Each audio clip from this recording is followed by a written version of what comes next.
What do you mean? Oh, this is streaming. Uh, so where am I hearing myself from? Your laptop? All the way over there? Wow, okay. How do I find it? I would put sing like.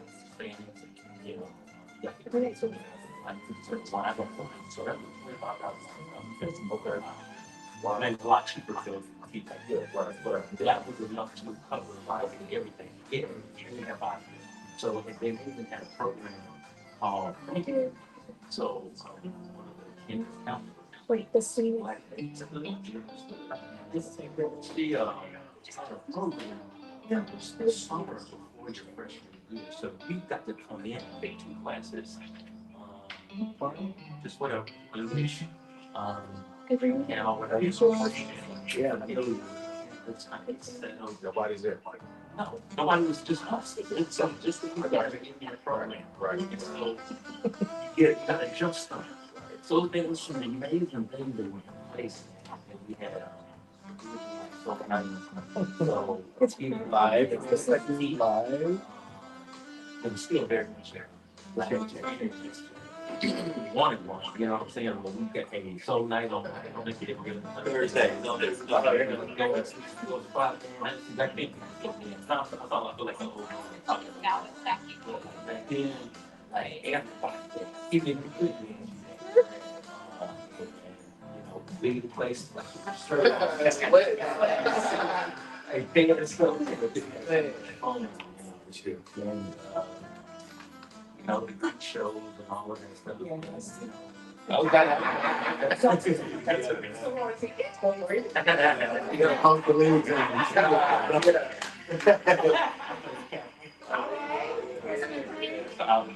Okay. Get my high. My chat.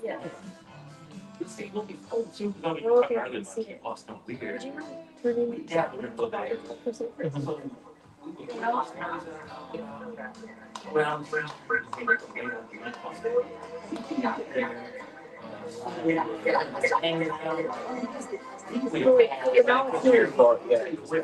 yesterday, it wasn't like it wasn't out there. people go to I don't know if y'all know where Chicago is. I've heard of it before. Man, the whole strip down there by Wendy Point, the whole video. By Wendy Point, and we go there and then, it was just obviously, it's a little, I take you back to Chicago to all the way down to Spain. Yeah, it's like a little beach area. You mentioned for traffic, off of Lake Trappers. Yeah. And then, what's the one, oh man, you remember the island when you talked about? Okay.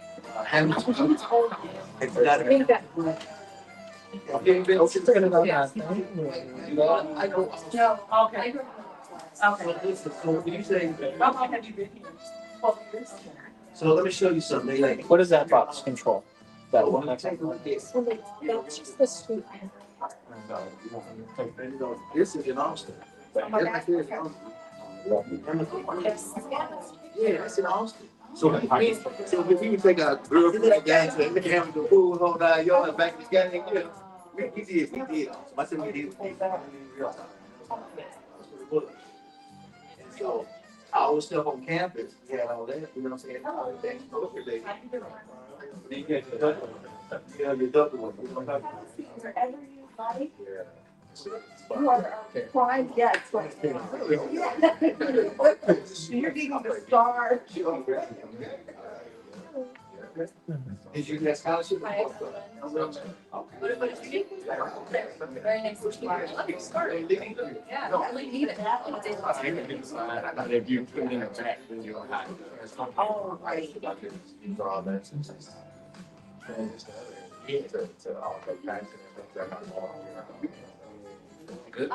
Yes, yeah. Is that how you heard about this? Yeah, I've been. Oh, no, I mean, For campus opera. So. that was tell them how much they hurt. Workshops and stuff that help. It's like that. Every Sunday. Yeah. So what they do is they get hurt. Well, over time. What's up? No, you. You like Jim? Oh, yeah. It's You know what I mean? I'm not I thinking just you're like 28-year-old. I go out of the once in a while. Yeah, it's once in a while. Red children, you know, all of them, you know, all of them. He understands what I'm saying. He understands that all about.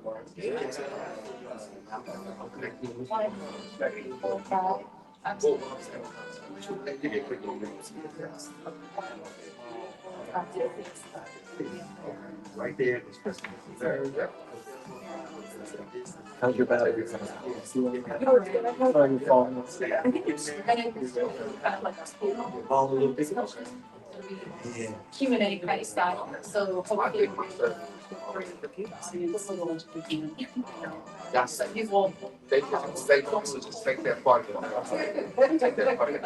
You got off, though. So from now on,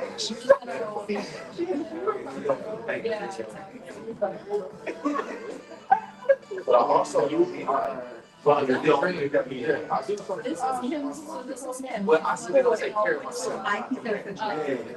Okay, so she, it was your first event, like, Oh, nice. yeah, this is the first thing goes in I want to just fix up. You can leave the best friend. I didn't know about that. You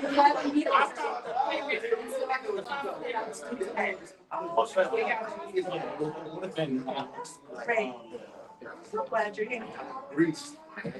Oh, that's what I was like lectures or something. But I'm glad you're getting that taken care of. Yeah, he's like, yeah. So Have some great. And Felicia, and she's having it again March the 6th. That's what I said. Can't always teach them. Nope, grandchildren. You know, great.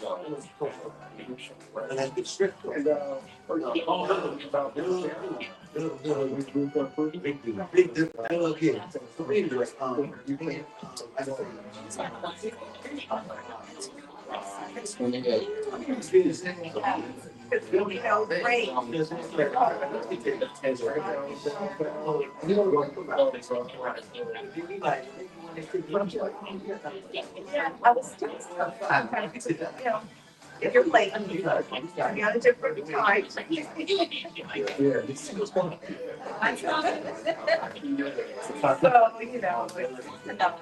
but what we're gonna do is we're gonna get. We're not gonna put you on the spot. Not worry. No, wait. We'll have some really good giveaways, so. You're gonna be the first.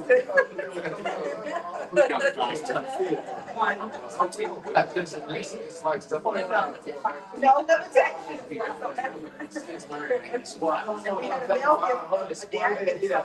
It's ridiculous. You know, you want to be strong. Yeah, you're gonna try to show up. You want to show up. Anybody, when she don't care, that so we had this dude Did everyone tell you about the speakers? Germany, big boss. So we have a relationship specialist. How you doing? Good. That's Leanne. Yeah. Nice to meet you, Barry. Nice to meet you. Evelyn. Yeah. 6, 7, 3, 30, so yeah, 6. Yeah. What's your name? Larry. Okay, all right, that's me. I have the IP address. So you remember your So if you just type it into your search bar, it should come up. So this is the always. Pillars, I guess we are probably. See if that does it. Next one. That's something that we need to do. One, two, three, four, five.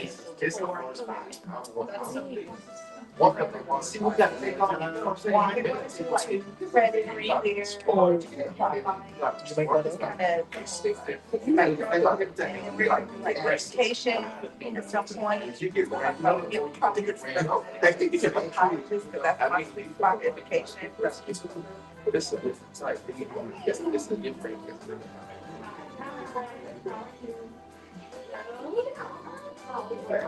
This you know what I'm saying? Oh, now I'm just thinking. Yeah, exactly. Okay. Yeah, I play a lot of love. I play.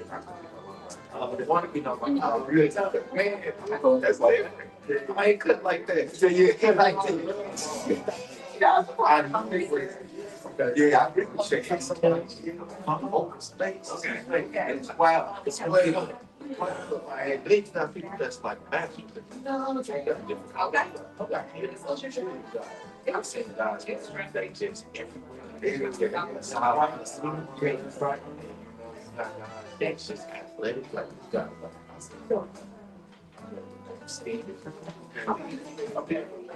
You can just put that on when you back.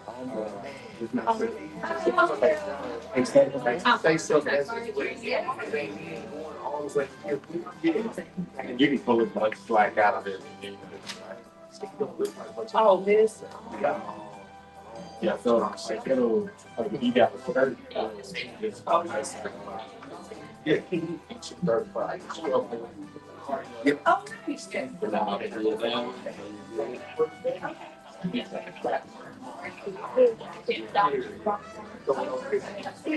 nice. And they just work stuff out. See,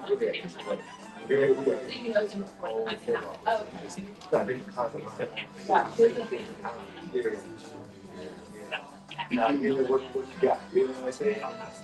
Motivation. It's really good. My favorite was doing the football. Oh, man. Yeah, who you think? Oh, man. You people got up. Yeah. That's the box. Sure. Yes. Awesome. He's gonna be my team. Okay. Got some good stories from back on that. Man, all third string, everything. Yeah, no, I feel that's what it's all about. That's such an emotion in the game. That's awesome. You got that one still? It's in the big. Can I get it? Right. Back then, they could just say, like the big man relay too, you know what I'm saying? Oh yeah. So like the you know, You're a professional. like other stuff. What did y'all? No, I did shop for you. Yeah. Someone took. I was like, you know. Yeah, I better run back out to your field. Dump all of this. Take my small. Because I can't just do one speak. Everything has to be How did you do this? You just said it. Yeah, This is your phone?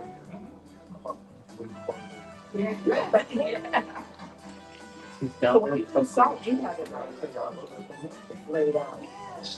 We went there reading, Janice took it there for my birthday. We must have not. I feel like in the future, it's really not but I heard it. This is like there's actually a area right here. Powerful. We're supposed to be.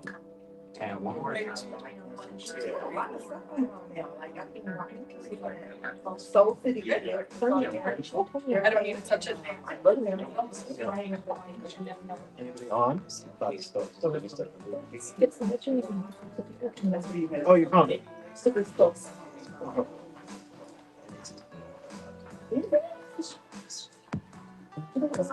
It's not moving that far back. The old thing.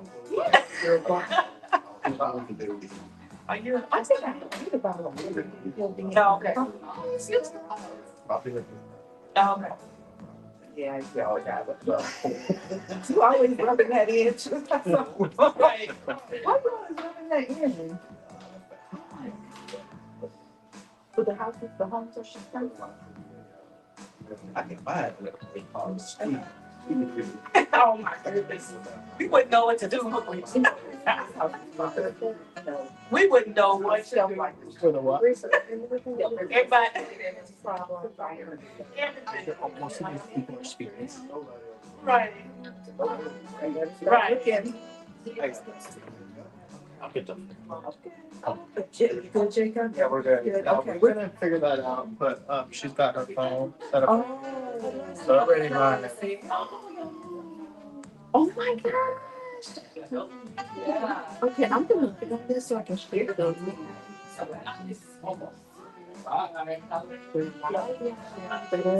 It's like right here. I'm sitting there right. Wait. Oh, we're gonna put it into we're gonna get set up. Thanks to our amazing volunteers. So come on in. Okay, let me put this in our story.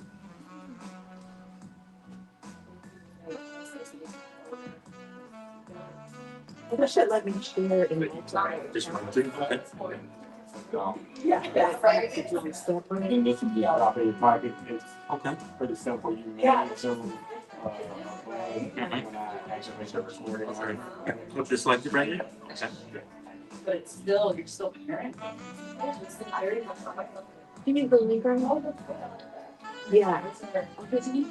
I mean, if you're gonna put Yeah, I'm gonna put on the story. I was thinking, should we? Test I think I should put it in. You know, I'm typically a story that's done. If I put it on the feed, I wonder. I would like it to look smooth. yeah, it's a long break. Yeah.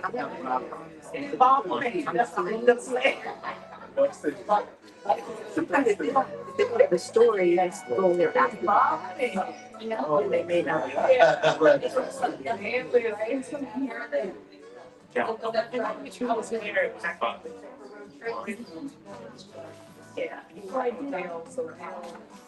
Dust from Nashville. It's around right. That's it. Dust from And then this part is Is it live now? Is it showing as well? Okay, that's good. Just engage, like, there's In people in chat? there. Yeah. like there is people now. And can you do Yes, sir. One, two. anything? Can you do this?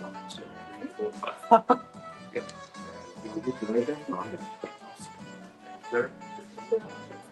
Do you want Yeah. to go? I don't. They're gonna get started. Give me 1 second. Oh,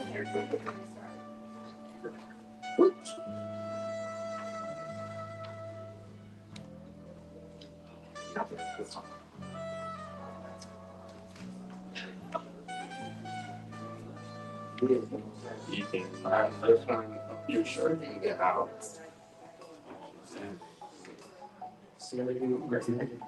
You I was gonna get it every time. It's a reason. They don't get a good job. What about that? Touched out real quick. Be off the race.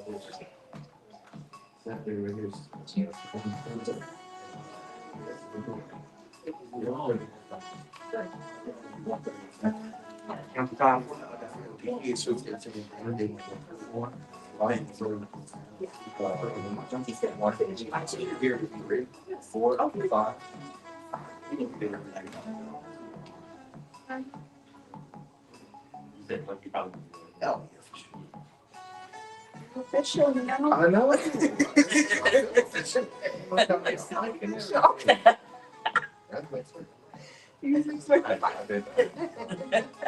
We're hoping that this content goes can be perfect. For sure. Yeah, I think that would be good. best, you know?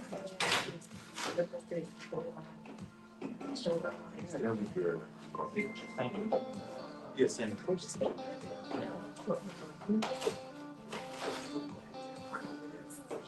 Yeah, this is great.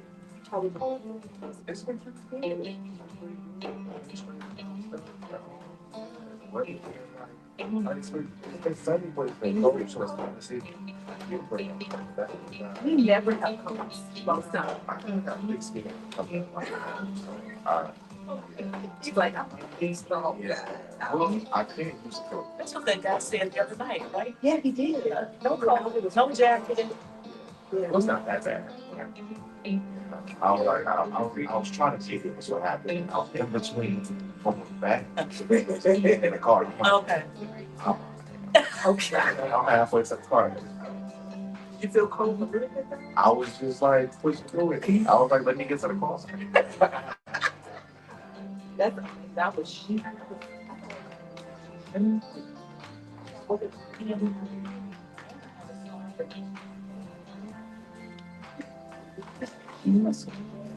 Okay. Oh, you're almost single with the Marjorie. Okay.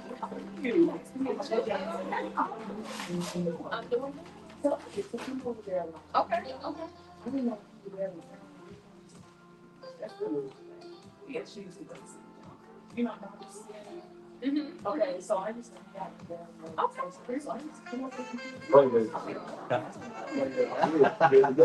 yeah. He is a cut. No, he is a cut up. Yeah. Oh, so the singles, I mean, okay. You are? Oh, okay. So,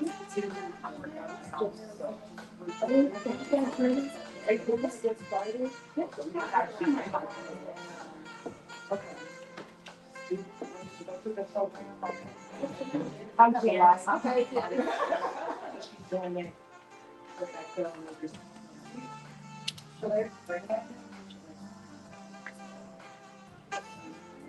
Okay. Yeah, I need to put mine too, so let me put mine too. Yeah, I think my, actually, is this yours, right? No. Is that ridiculous? I think yours. Oh, good. Is there? You need some, did you get that live stream one? Did I send you that one? Do you want a folder too? Of course I do. You are an official guest.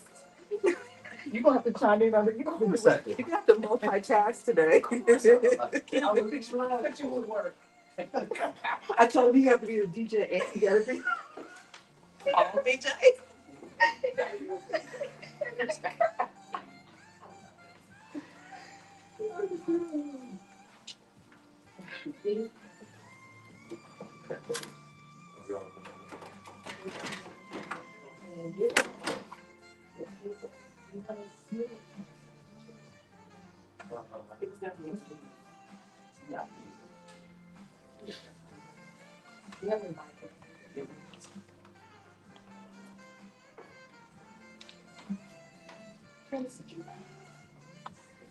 Yes, that's that gift. Okay.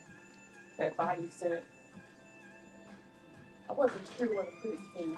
Oh, yeah, you can just leave it. Okay. Are we gonna get to the tea room? Mhm.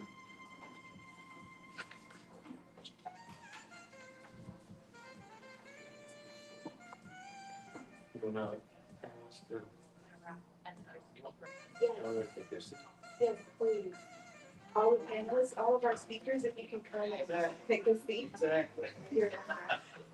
Do you want us to maybe particular order? No. You're free to sit wherever that's fine.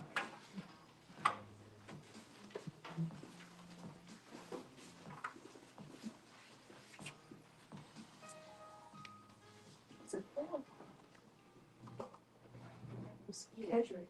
That's right, Kendra. Then Kendrick is. Okay. Trans. Kendrick is. Okay. We'll just scroll. And appreciate you having a recording. Yes, and she's gonna play that. Don't be mad.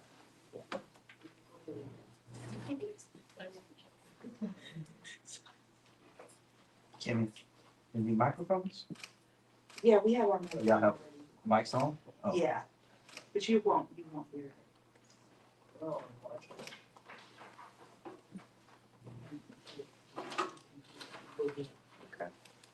We ready? Yeah, we're ready. All right. Well, good evening, everyone. Good evening. How's everybody doing? Wonderful. Wonderful. Thank you for coming. I know it's a little chilly outside, but glad that you all could make it. My name is Anthony Johnson.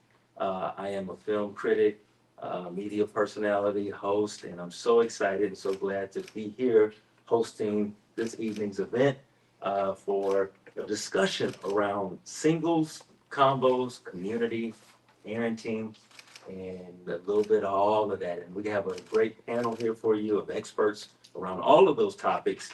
And so just looking forward to having a great conversation and a great discussion. Met Kim a few months back, and when she started sharing with me this idea, this concept to do this, I mean, I was on board because, you know, we talked about it's just a good time to have these conversations right now, right? We see a lot of different things on social media, and it can kind of not necessarily be reality, you know? So we said, look, well, let's come together in reality and get some real experts, right? Yeah. And let's have some conversations. So I have questions that, audience questions that were submitted, Yeah. half of the panelists that we'll go through. We want you guys to make yourselves at home and comfortable. There are snacks in the back there, and water and soda, etc. And yeah, so as much as we will hear from our panel and their expertise, we want your dialogue too, right? We want your input and feedback, and even there's some questions in the back. Now you're gonna see me doing this a bunch. I'm at that age now, where you know, but I see now I can read it. But we're gonna cover those too. But before we get into that and our great discussion, I want to just go through and take a moment to, you know, do some thank yous. Okay. So we want to first thank Big Brothers and Big Sisters for hosting us and allowing us to use this space. Yeah. United Way, South University, Nordstrom, Athleta, JJB Enterprise, and Fairmont Hotel. So very much we appreciate those guys and thank you for your support. There is a question box. We have a question box? We have a question card and people they submitted their questions. Okay, So we'll be getting to those in that other segment. okay. So if you didn't get your question box or question card, please feel free to do that. You can have your questions answered this evening. Yes, yes, so do that. Now also, I don't know if you guys do this or not, but we are live streaming. Right, we are live streaming, so what's up to the folks where, let's see which camera I let use the camera. Oh, hey, what's up? So thank you all too. We'll be looking for your questions on the live stream, so please put those out there. And with that said, I would like to take this time out to introduce our panelists. And we'll go ahead and start with you, Janice, and then we'll work on these. Awesome. My name is Janice Burton. I am affectionately known as the marriage planning mogul. I coach, equip, and empower singles to have healthy relationships and to prepare for the marriage journey. I am a public speaker and an author. My book is titled Do I? Questions to Answer Before You Say I Do. It is a marriage planning resource to help you with self-assessment and introspection before you say I do. I love what I do. I'm passionate about working with singles, and I am so excited to be here tonight to be a part of this wonderful, wonderful event. My name is Evelyn Vieira. I am a parent coach, trauma specialist, and positive discipline educator. I basically help parents deal with their baggage so their kids don't have to. So, you know, help break generational cycles of dysfunction, abuse, toxic relationships, that kind of thing. And I'm super passionate about that. I'm writing a book right now called Stop the Trauma Drama. And it's all about teaching parents how to break that cycle so they don't pass it on to their kids. I'm super happy to be here, so thank you. My name is De'Aaron Cotton. I am a mental health therapist here in Austin and also virtually. I'm also a yoga teacher. I'm also a certified yoga teacher. So I'm passionate about just sharing wellness in different capacities.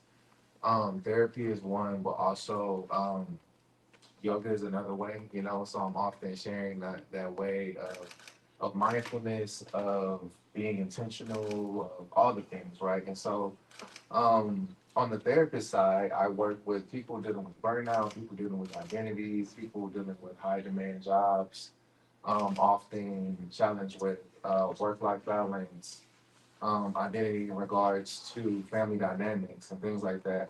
And so I'm a black man, so I often work with people of color in general, and I'll work with men as well.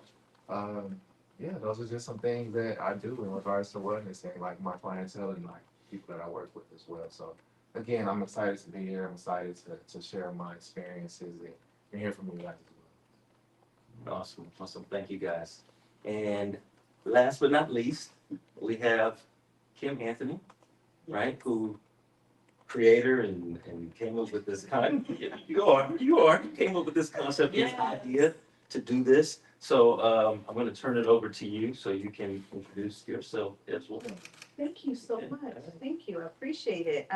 I'm Kim Anthony, and I am, I guess, the brainchild of Singles, Convos, and Community.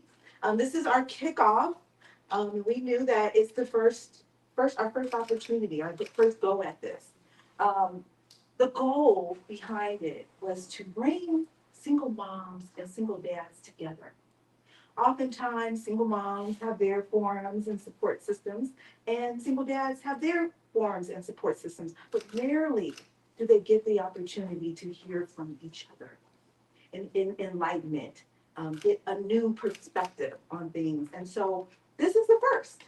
And we knew that it's a new concept, you know, because most people go to their corners and they go to that corner, but this is something that I really strongly believe needed to happen. And I'm not discouraged. I think it's a really good thing that we want to continue to cultivate, find new ways to innovate this. It started with a resource hub. We have a resource hub for single parents. Started in the thick of the pandemic. I'm a single parent by way of divorce, and came out of the classroom during the pandemic. I was teaching psychology, and when everything shut down, right? And single parents were working in isolation. We found that they were really struggling during the pandemic. And instead of going into fear mode, I said, you know what? This is an opportunity to support single parents. Really delve into it as a ministry to support. And before we knew it, Janice, my sister, and I, we were on Clubhouse, the app, with about 5 of us. It grew to about 2,000, 3,000 within about a month. We knew there was a need, not just moms, but dads as well. And so hence, it grew exponentially. And now we have over 8,000 members in our network or in our community. We have a channel now. We put out editorial content, and we're fiscally sponsored. So we're going forward to get some grants and start doing some things in the community. So we're so happy that you're here with us. This is just phenomenal.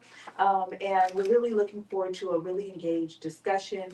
I'm really grateful to our speakers, to our host. When I reached out to them, hands down, they said, we're there. And then we have our amazing volunteer team and our DJ up in here. So we and our videographer. So we're so happy that you're all here, and we're going to keep this rolling. Thank you so much. My pleasure. And can I just thank you for not leaving out the dance? As a dad, most of the time, right? The dad was kind of like, you know, we gotta get to the curb, kick to the curb sometimes. So thank you for considering us. Yeah, we wouldn't have our kids without the dance. Right, exactly. Exactly. Right. All right. Yes. So, y'all ready to get into the conversation? Yeah. Again, just encourage everybody to participate. We don't want to put anybody on the spot or anything, but those of you on the live stream, throw some, questions virtually. And, you guys here, you got a question or whatnot, or even not even necessarily a question. Maybe you just want to share some commentary, feedback. Please do so. Yeah. All right. Can we give us something away? We got some good, yeah, we got some good. Is it time for? Is it time for it? Yeah. Okay, okay. Did y'all know we was giving stuff away? We got some goodies too. All right. So did y'all get raffles? Did you get raffle tickets? No, you didn't get a raffle ticket? Oh. Get your raffle ticket.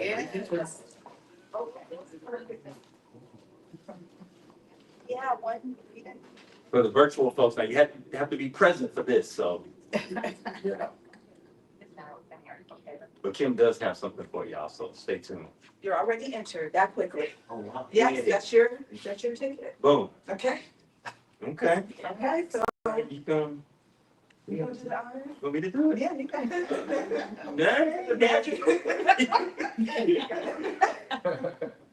You gotta get a running start. Okay. Cabbage patch. All right, let's see what we got here. 6984961. Yeah,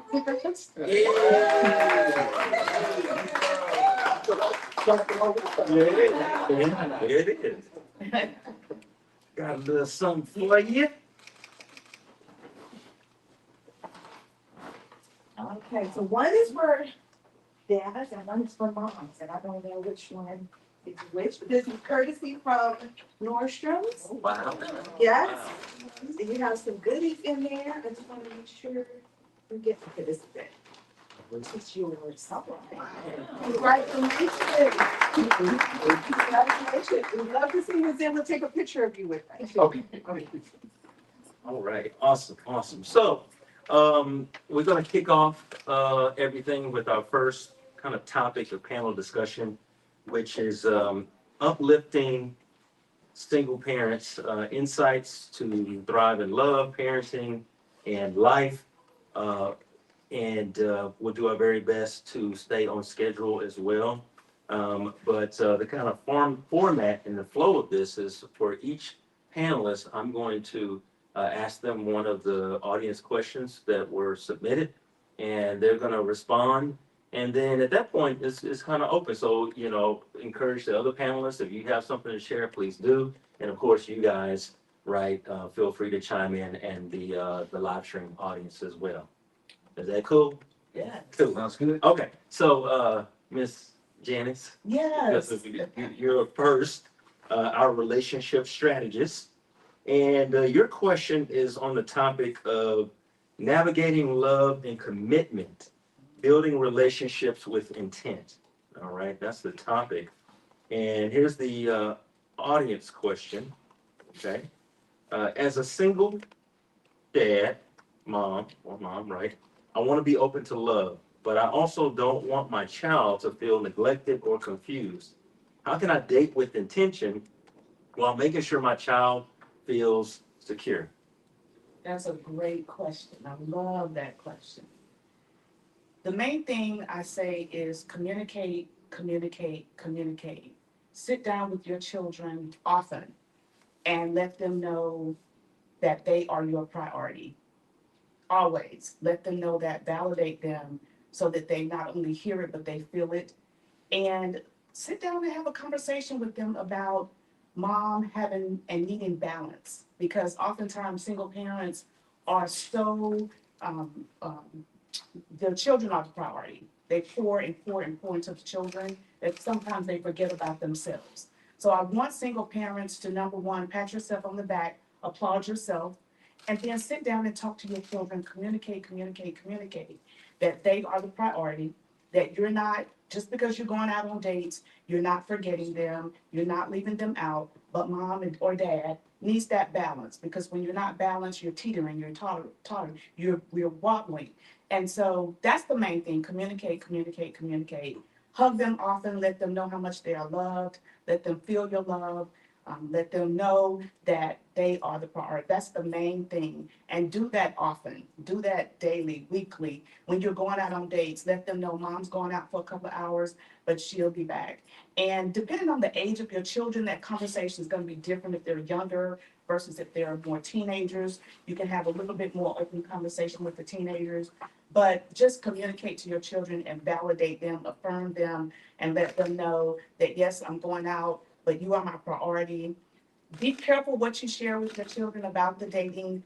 Don't get into the weeds and the details of the dating relationships and the matters, because children really don't need to get into the details of that. But let them know that mom's going out, she's socializing, she's meeting people, but you are my priority. So that's kind of the main thing. Communicate with them. Communicate, communicate, communicate. Thank you. Okay. Any questions, comments? Yes, sir. But what would be your advice to that single parent, that mom or that dad, who would like to go out and do the dating thing, but haven't fixed themselves before they go out there and start the dating? That's a great question. And when you say fix themselves, we all are constantly being fixed, right? We all have areas of our lives where we need to improve or heal, if you will.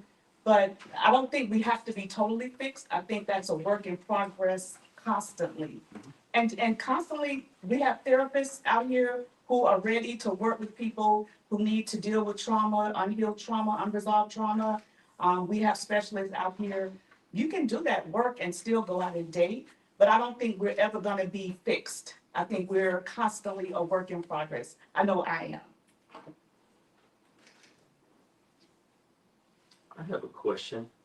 So how do you find I guess, figuring out the right time to introduce your kid to the person that you're seeing? And you kind of touched on this. I know it's going to vary on age, but any kind of rule of thumbs or kind of how do you navigate that and know when is it okay for your kids to meet your boo? That's a great question, and I tell singles all the time, single parents, please guard your children. Please guard your children.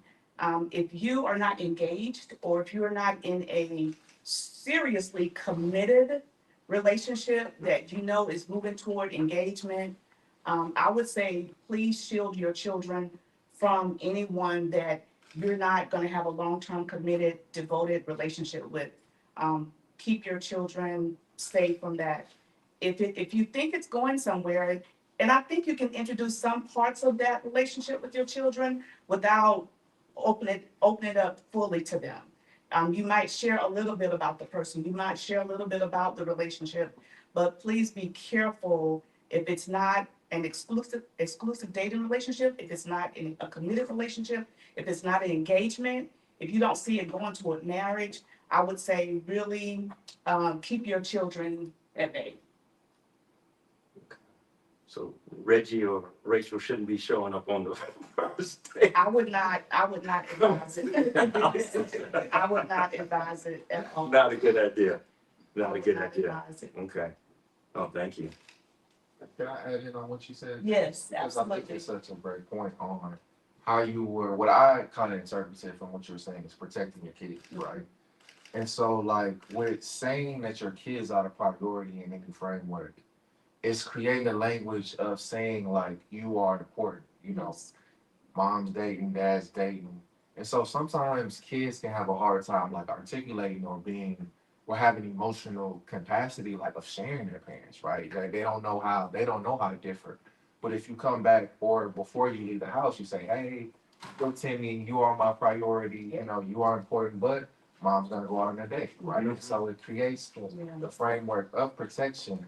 So whenever you come back, they understand, hey, there's some boundaries. Like you've created a boundary between, or you know, also created some space for yourself, but created a boundary for the kid to know that I'm gonna go have fun, I'm gonna go enjoy myself, as well as I'm gonna you are still priority in my life. And that's what kids really want to understand. Absolutely.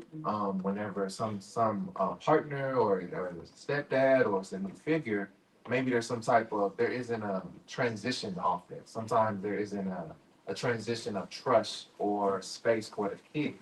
So that I think sets the first step, a foundation between the parent and the kid of protection, um, as well as like priority, like protection, if that makes sense. It does. It does. Make a lot of sense. I love it. Can I add Yeah, something? oh, please. So I come to this conversation from a little bit of a different perspective because I'm a stepmom. And so I met my stepdaughters when they were 7 and 5. My husband had been a single dad for 4 years. And my oldest stepdaughter is full on alpha female. Like she was like, this is my dad, do not touch him, like, nope. And so it took us probably about 1 to 2 years of dating for her to warm up to the idea that I was like a partner. He was my, we were in partners. And we actually went and talked to a therapist about it because we were like, how do we get over this hump? Because she just kept wanting to like scoot next to daddy and, elbow me out of the way. And so she actually had a conversation with Isabel. She was 9 at the time, and just kind of flat out told her eventually, because we were like gonna get married and all of those things, and just said, it's really healthy for them to be a partnership. They are a partnership, and by prioritizing their relationship at this point in your life, that's the best thing for you. And so I think that absolutely I agree with everything that Janice has said and Darius as well. I just wanted to throw that tidbit in there that I think at some point down the road, when you do get to the point of marriage and long-term commitment, that does shift a little bit.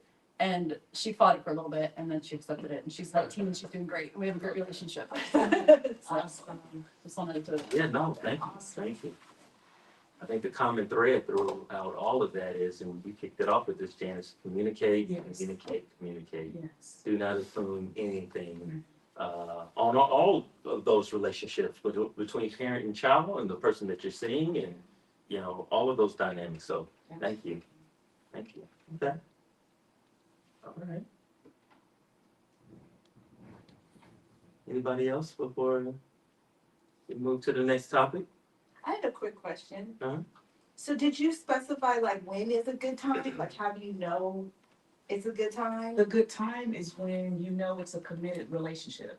When you know it's going toward engagement or marriage. That might be a year, 2 years, 3 years. Yes, I am so adamant about keeping your children protected. If you know it's not going anywhere, long-term committed relationship, please do not involve your children. Because your children get attached to that person, and then that person leaves, and your children are left with those emotions like, where's Bobby or whatever. Right. And a lot of times they don't know how to navigate their emotions and their feelings. They don't know how to process those like adults do. Well, even some adults, we don't. But certainly children aren't always they don't always know how to process their emotions and their feelings. So you really want to protect those as long as it takes. If it's not a committed relationship, keep your children, keep their names, keep their business, their schools, their information private, and keep them protected. I like it. Awesome, thank you for that. Yes, thank you. All right, this is good. I like this. I like this. Okay. So we're gonna talk about parenting. And this question is for you, Evelyn, who's our parenting coach.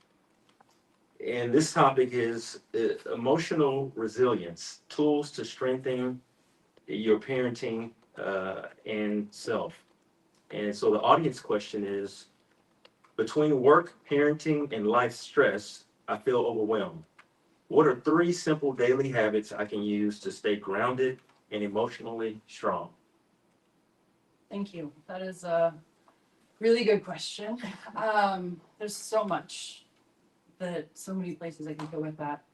I think something that I've learned over the years And something that I talk to the parents that I work with a lot is when we're in survival mode of any kind, like the higher the stress level externally, the lower the internal expectations need to be for ourselves. So if we are going through a divorce, if we are going through a move, a new job, death in the family, whatever is going on in our world, it's really, really important to prevent burnout for us to then mentally and emotionally kind of match that. So again, higher external expectation, the lower your internal, or sorry, higher that higher level of external stress, the lower your internal expectation needs to be. This means that if you are a single parent, or even, you have two parents in the household, and you're going through a crisis situation, you let your kids wear the same clothes all week. You cut down on laundry. You figure out ways to cut corners. This is not the time to try and make your kids eat a bunch of vegetables or sign them up for all of the extracurricular activities. Drop it. Like literally drop everything and just go in survival mode and hit as many easy buttons as you can. We're not gonna ruin our kids if we, only bathe them twice a week, or if we use paper plates more often than we usually do, right? Like the world is not gonna come to a crashing end if we cut corners. And so that's the first thing that I tell parents is if you are in survival mode, we got to let go of perfectionism and just be like, all right, I'm a hot mess and I'm just gonna live in hot mess mode for a while. And that honestly, just giving yourself space and grace to do that can relieve so much pressure because we put so much pressure on ourselves. So much pressure. The second thing I would say, another tip is to identify your emotions with your kids. It's super important for your kids to hear when you're happy, glad, and sad and mad.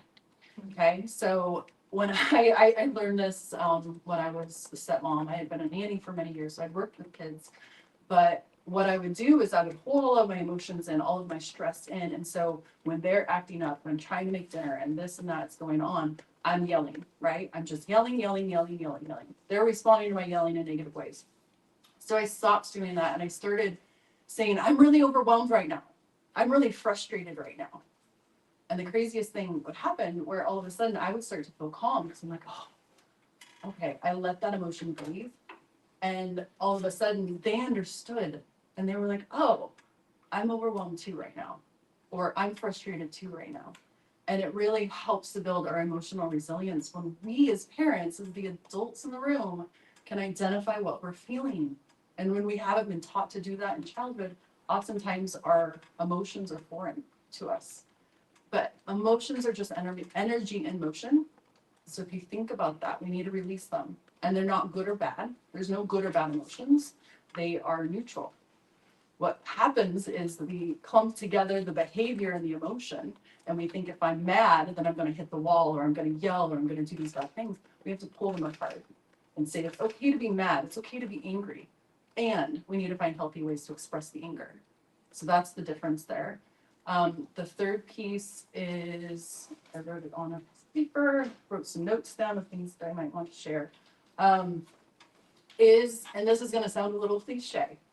I don't like giving cliche advice, but self-care. Self-care is so huge.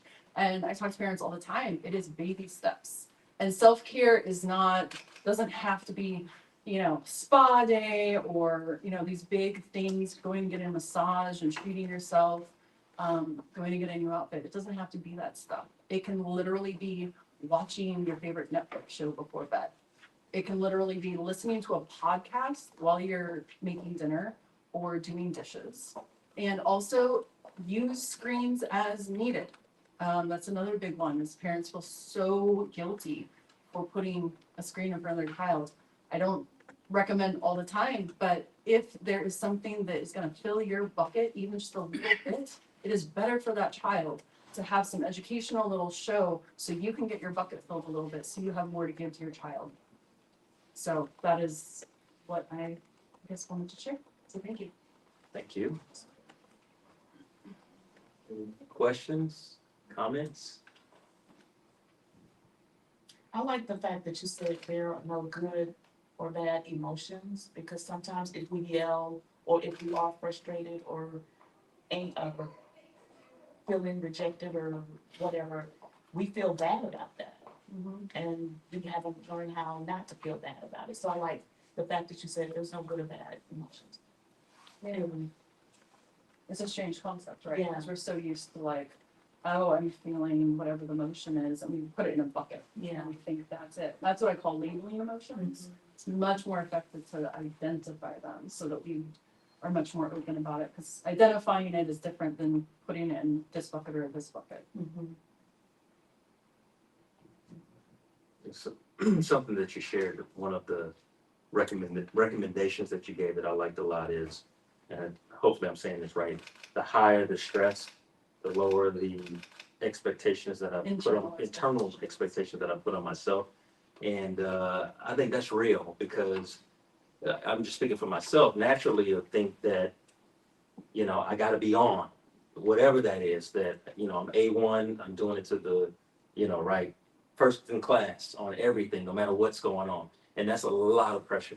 So thank you for sharing that. Yeah. Yeah, I kind of want to piggyback on that too because it's such a good point that you were saying. You were missing that thing, but it's when we think about like how sometimes as single parents or people in general, we got so many things going on. So we're in a cycle of having so many things going on. But if we lower our expectations of like what we really need to do and what's like attainable for us, if it is something that's if we lower expectations on, paper plates, like you said. We ain't worried about the dishes. We just gonna do paper plates for the next couple weeks, right? All week we just doing paper. We not work something small, right? What we can take out of our worry of life, right? As being parents and being adults. So I love that you said that because it's attainable and it's such a good nugget that we can take.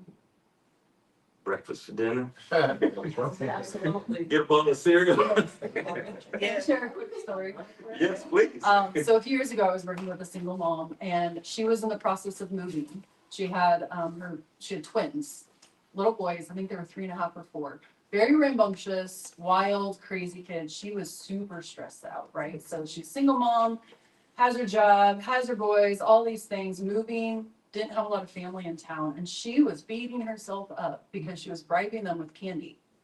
And I was like, why are you beating yourself up? Honestly, in that moment, I said, this is the best thing for your children. And she was like, wait, what?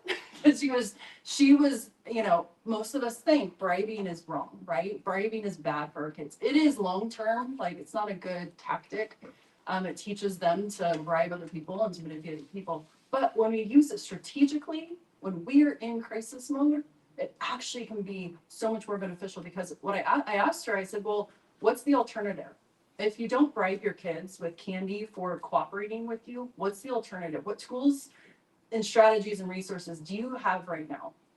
And she's like, I don't have nothing. I have nothing to give right now. I am in crisis mode. I need to move all of these things. And I said, okay, so use candy as a strategy to get you to where you want to go and let go of the guilt. Drop the guilt.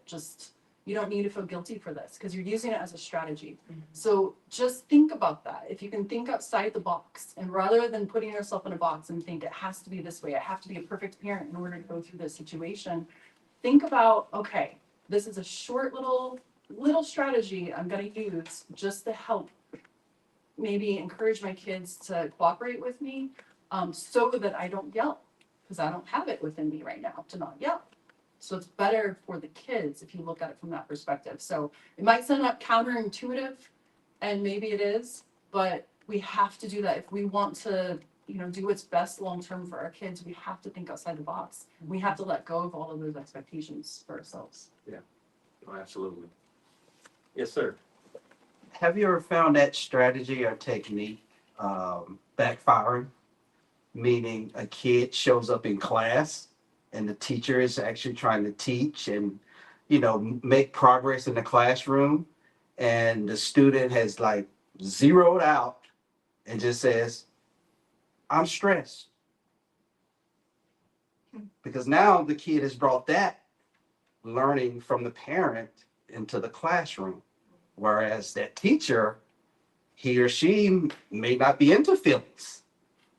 So just Oh, I how see. So like the child is feeling stress in the classroom? they use it as a crutch, Oh, I see, as an excuse. as an excuse, yes. Yes. Because they picked that habit up from home. They learned it from the parent. Yeah.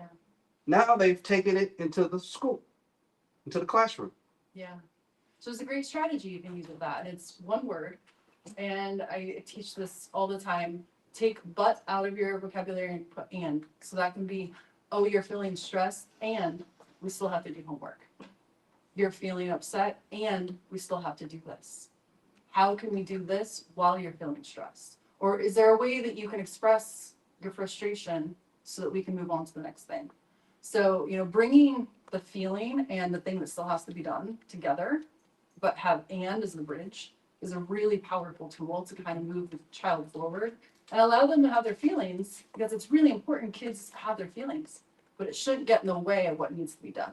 So it's an effective way to hold them accountable still and still let them have that. Great question. Absolutely, yeah. No, great question. It's like, yes, and still got to get it done. That's all I can say. Now what? I can say that also. Because it's real. That's life. So, okay, I think this next topic is a good transition into what we were just talking about, and this is for you, Darius, Yes. around self-care. So, the topic self-care is not selfish, prioritizing mental health as a single parent. And the question that we have from the audience regarding this is, I constantly put my kids first, but I'm exhausted.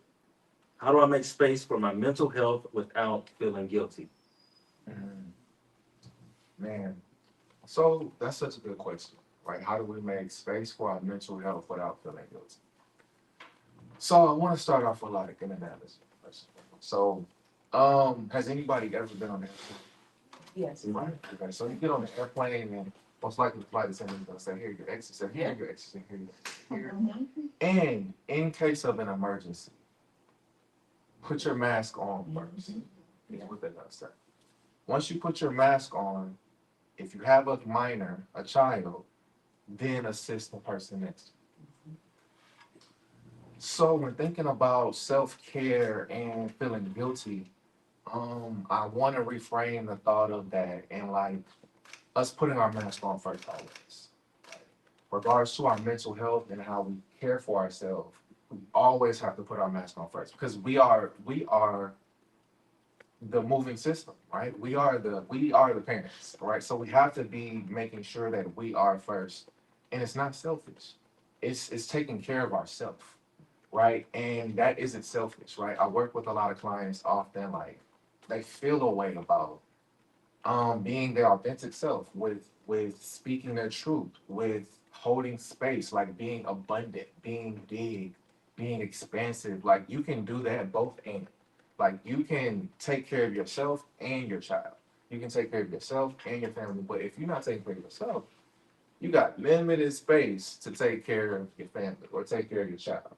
So I love to think of just always prioritizing yourself. It isn't selfish. We have to hold space for ourselves, and truly, it's a good model for ourselves. Even going back to this analogy, like if we put on our mask for ourselves first, and our child has just seen that, they now know how to do that. Like then we've created a cycle of now they've visually seen us doing that. So now we've created some space for our children to see us model self care.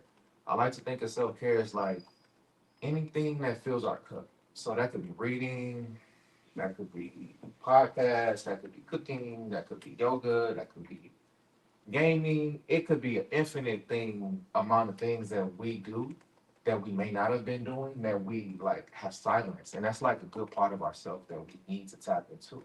Like maybe it's singing, like maybe our voice hasn't been heard. Like I don't know, whatever it is for that is your thing that you care about. Y'all know what it is, right? You got to make sure that you're doing that first, right? For me, I meditate and I move my body first thing in the morning, right? I take care of myself.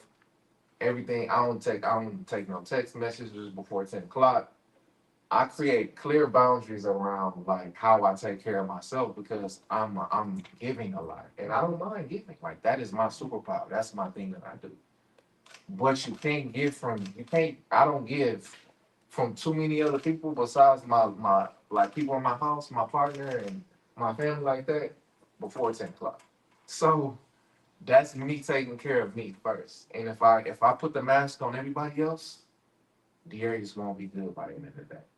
So make sure that you find some time for your self care. Like if you haven't explored that, do it. It could be something small. It could be something attainable, right? Making sure you find time to do that within your day, within your routine. I think is meaningful. It brings meaning within our life. Even if we got to put it on our calendar, even if we got to put it like it could be next week, it could be today, it could be like whatever. Make sure you do that. As well, like our nervous system, whenever we're regulating, like whenever we're in a good space, our kids feel that. Like believe it or not, like we're energy and we are these things. So like if you're sad, it's just, you know, typical regular science or regular just common sense. If you're around somebody that's sad all day, like that person that's around you is gonna feel that energy. You know what I'm saying? So, I mean, that's just one example, but it's just making sure that you are filling your cup, right? A person that's sad and they're filling their cup, maybe that sadness isn't as so abundant, right? And so we having our nervous system regulated, um, people feel that. So it's just making sure you do that. Your kids will see you do that. So then they will be able to model it. They have a space to say that. What does that look like for me? So my mom, I grew up with a single. I grew up just me and my mom. You know, so that's my baby. That's my mama. My mama is man amazing. She's like the strongest woman I know, strongest person really. So masculinity was like a different concept because my mom did like several different things. I remember seeing her pick up a tree whenever I was younger. I was like, wow, she is like this. She picked up a tree. It's around Christmas time. But my mom she would always go get her nails done, get her hair done, and it take her like she may get the braids, so it may take her like 6, 7 hours. So we in the people house, and it take her 6, 7 hours, but that's my mama's self care, right? She knew, I knew when she go do this, dear, you sit down, you do it, and it's a long, it's 8 hours for her, it's 8 hours for me. So this is after school. We didn't done. We didn't done. I know we got some black women out here, so y'all know what I'm talking about, right? So anyways, my mom, she modeled that. Like, it's certain spaces and certain times where she gonna do what she gotta do, and that's she got her hair done. She feels good. She's taking care of herself, and I respected it. So you don't have to feel guilty. It can be both and. You don't have to feel guilty for going to the gym, taking your kids with you. Here's another tidbit I like to share with my parents. I mean, yeah, my parents. Um, Attachment is this theory of where I relate from and how I approach the work of therapy. But it's basically like there's this top tier of attachment called like secure attachment, and this is like the best, quote unquote. It means like you are able to relate to people. You don't feel abandoned when you leave people. You're able to relate and not things be a disagreement and you don't see eye to eye. You can see different point of views. You can have secure attachment with anybody. It can be son, grandma, it can be a friend, whatever. We got different attachments with different people. I say all this to say is that like whenever you are like modeling for yourself, um, you can like create a space for secure attachment by what you model and like what you do for people. So yeah, I'm everywhere with that last part. But I'll kind of bring it back because I got spaced out. But yeah, I hope that resonated with somebody. Now this, If anything kind of made any sense. yeah, no, absolutely. And just out of curiosity, question for you, and you sharing about, seeing your mom practice self-care. Mhm. Did you learn it for yourself early on through watching her, or did you, as an adult, Mhm. did you kind of have to Yeah, navigate it and Yeah. figure? So how did that process go for you in I terms think of for myself, I've always doing created yourself? a space for self care. I've always been like, I've never felt selfish about like self care. For me, self care could be like me and I love food, so I'm an eater. So I'm a foodie, I'm an eater, so I'm gonna eat. And I'm gonna enjoy comfort food, eating with my family and stuff like that. So that's a part of my self care. But yeah, I just expanded, I guess, as I got older. Now it looks like me being mindful and going to get on a mat, me doing yoga practices, me eating and being given smoothie in the morning with my tea. Those are like intricate parts of me, like having stuff to do with my vitamins. That's a mental thing and it's a physical thing. So it's small things I've expanded on. Thank you. Right. Anybody? Questions, comments? Well, I agree with what he's saying, because I suffered from diabetes really bad, and I acquired custody of my son at 12 years old, and he was obese at the time. He watched me change my life, not only in terms of physical, but I got into self-improvement really, really heavy. So mental health, I think, is an epi above the physical, because once you mentally heal, you can heal yourself physically. The body will heal itself. And so I was able to translate that to him. And to reward me, he wrote a book at 16. Wow. And I was really, really, proud of him of that. And now I just went to visit him. He just got out the military. I went to Florida to visit him, and he looked like a bodybuilder now. Wow. And another thing I wanted to pick up on what she said is the paper plate and the sparing living. So a lot of things, what we overlook is that the age of where you really need to groom a child is between 1 and 9. All of us in this room is doing everything that we learned from ages 1 to 9. And so those are important years. So if you when you're taking into consideration that you're raising your kid, there's the old saying, that's why rich people stay rich and poor people stay poor, because of the grooming between 1 to 9. They take that with their whole life. I'm still practicing that, and I'm sure all of you all are. So it's really important to keep that in mind, not only to let them see what you do, but to involve them so they can have that experience, because it's going to resonate in their subconscious, which runs 99% of everything you do. Yeah. So I hope that helps. No, absolutely. What's your name, sir? Aaron. Aaron, thank you for sharing that. You're welcome.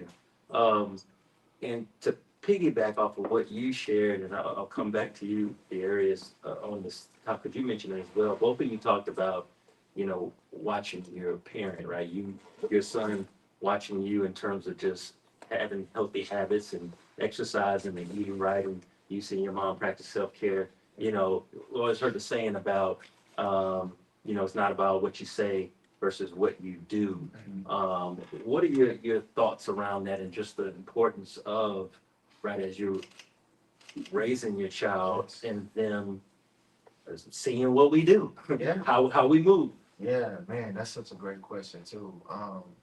And so it's so pivotal because you even just manifested and said it. Like what they see us do is what they're gonna do. We can talk about it all day, especially at these young ages, these young pivotal ages from 1 to 9, let's just say, their minds are like sponges. They're picking up what they see.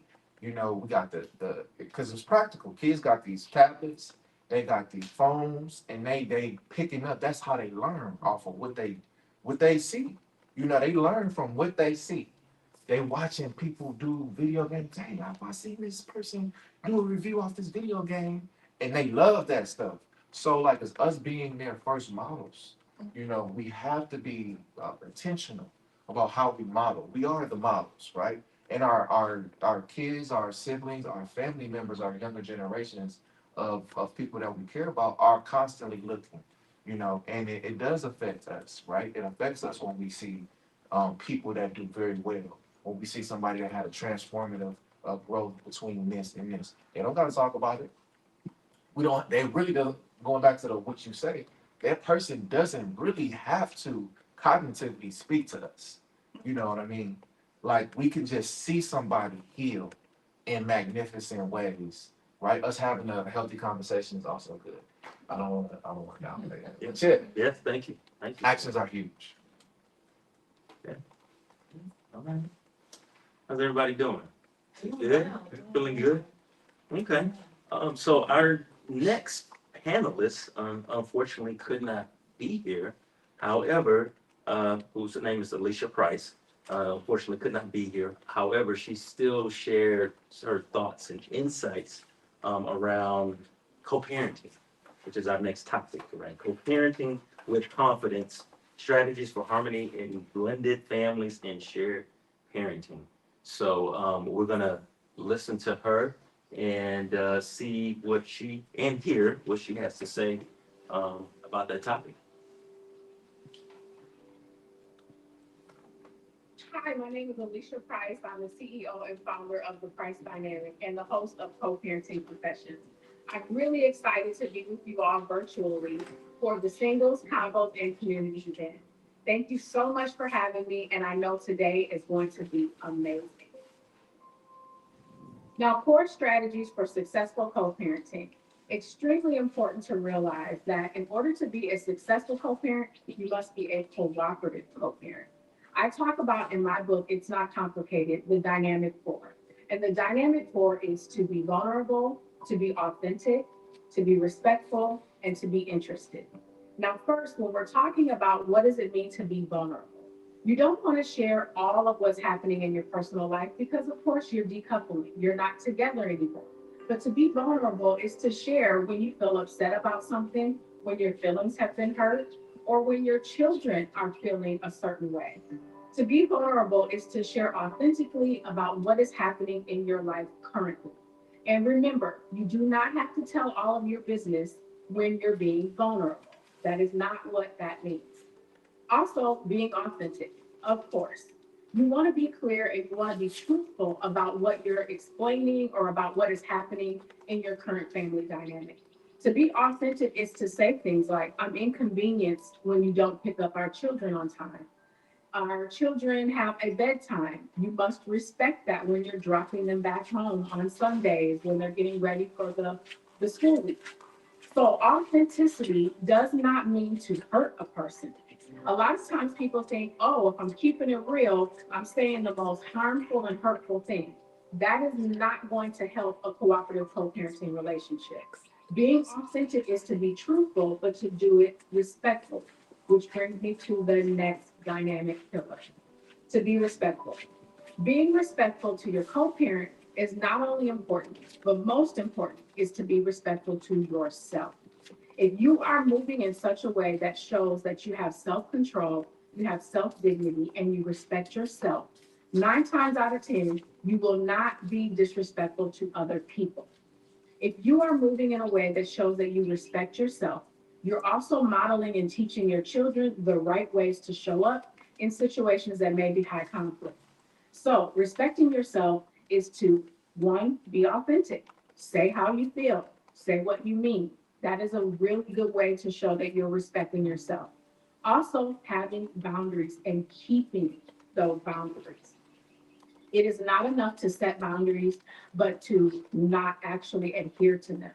If you're going to be respectful to yourself, you want to set boundaries that are going to make sure that you feel safe and that you're teaching your co-parent how to treat you in situations that may sometimes get sticky.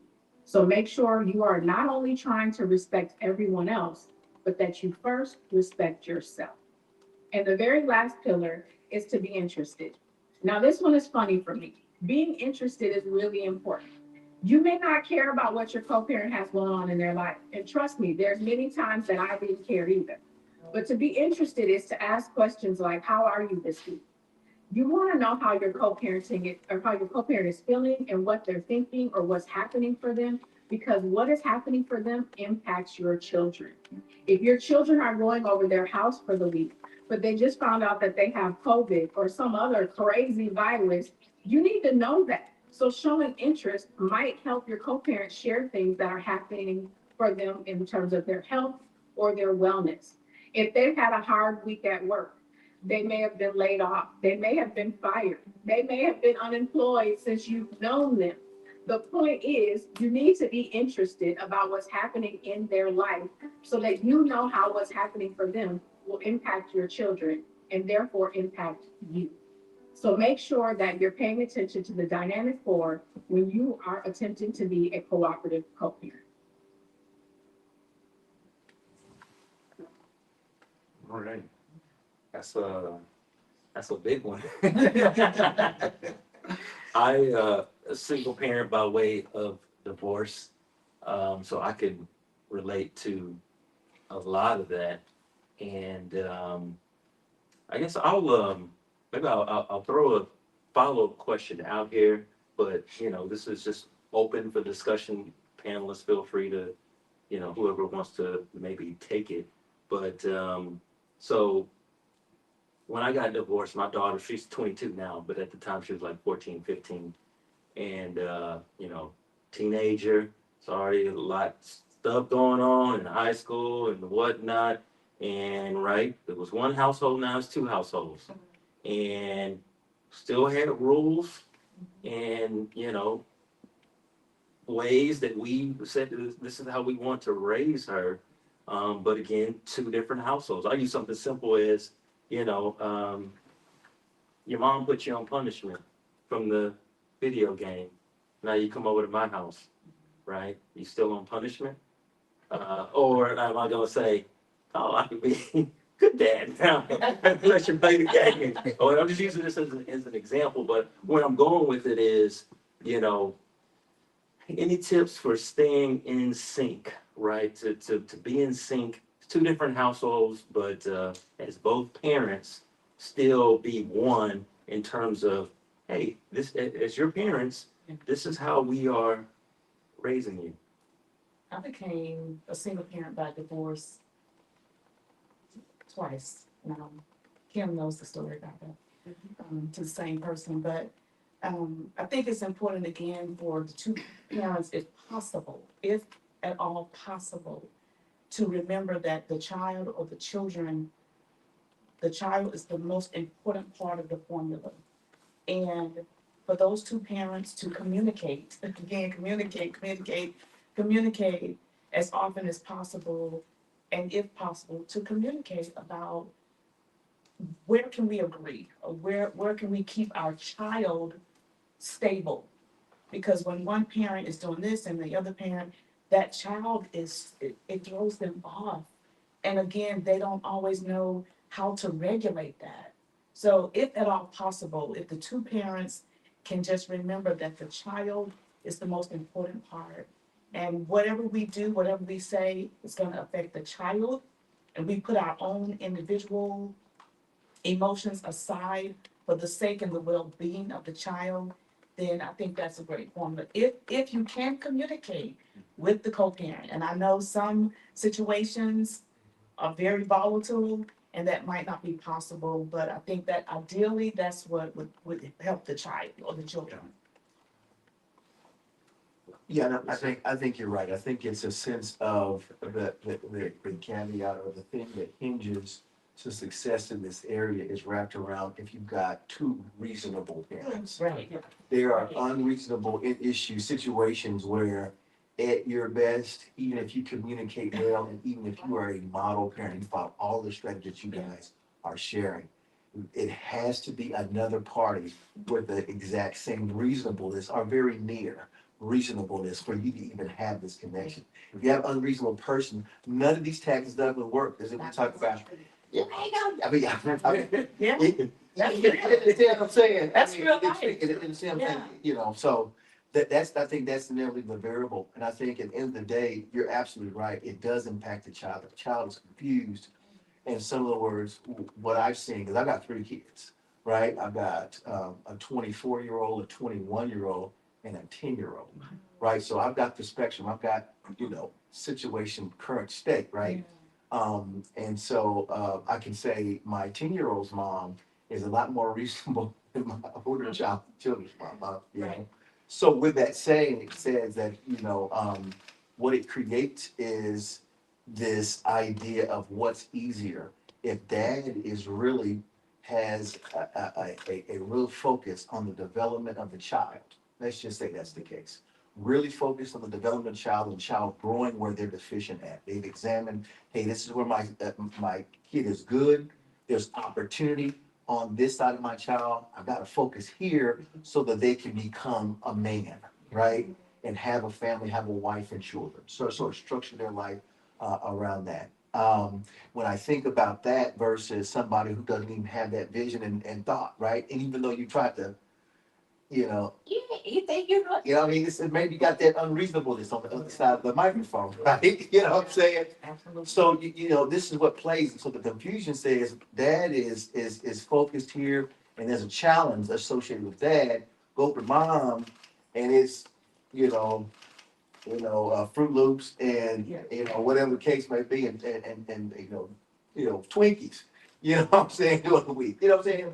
So that plays a part in how the child is developing, how they kind of see the situation. Older kids may see it later, but we got the 10-year, they like, shoot, I'm gonna go to Twinkies and Fruit Loops. You feel what I'm saying? Yeah, that's a great. I wanted to piggyback on that too. I think that's so profound, what you shared. Absolutely. And I think a lot of times children who are introduced to that can start to manipulate that situation too. Yeah, Yes. absolutely. There you go. That's the facts right there. That's it. And then parents are at odds. Mhm. Child oftentimes is getting kind of their needs met in a certain way. It may not be the right way, right? Obviously, but they've manipulated it. And that's why we have our channel, shameless plug, where we address those types of pain points, because it's really important for parents to know that children will, they're Yes. kids, Yeah. right? Absolutely. And if both parents recognize that and respect each other, I think that's an operative word too, the respect. Mhm. If you have to mirror what you want. Yeah. And if you want that respect, you have to give it. And I think if parents can do that and children can witness that, obviously, you live in that wonderful world. Right. But it starts here. It starts in these types of discussions. So thank you for that. Yeah. That was no, great. Thank you for that. That's real life. Yeah, that's keeping it real right Yeah, there. that Yeah. is keeping it real. Yeah. That was real talk, okay?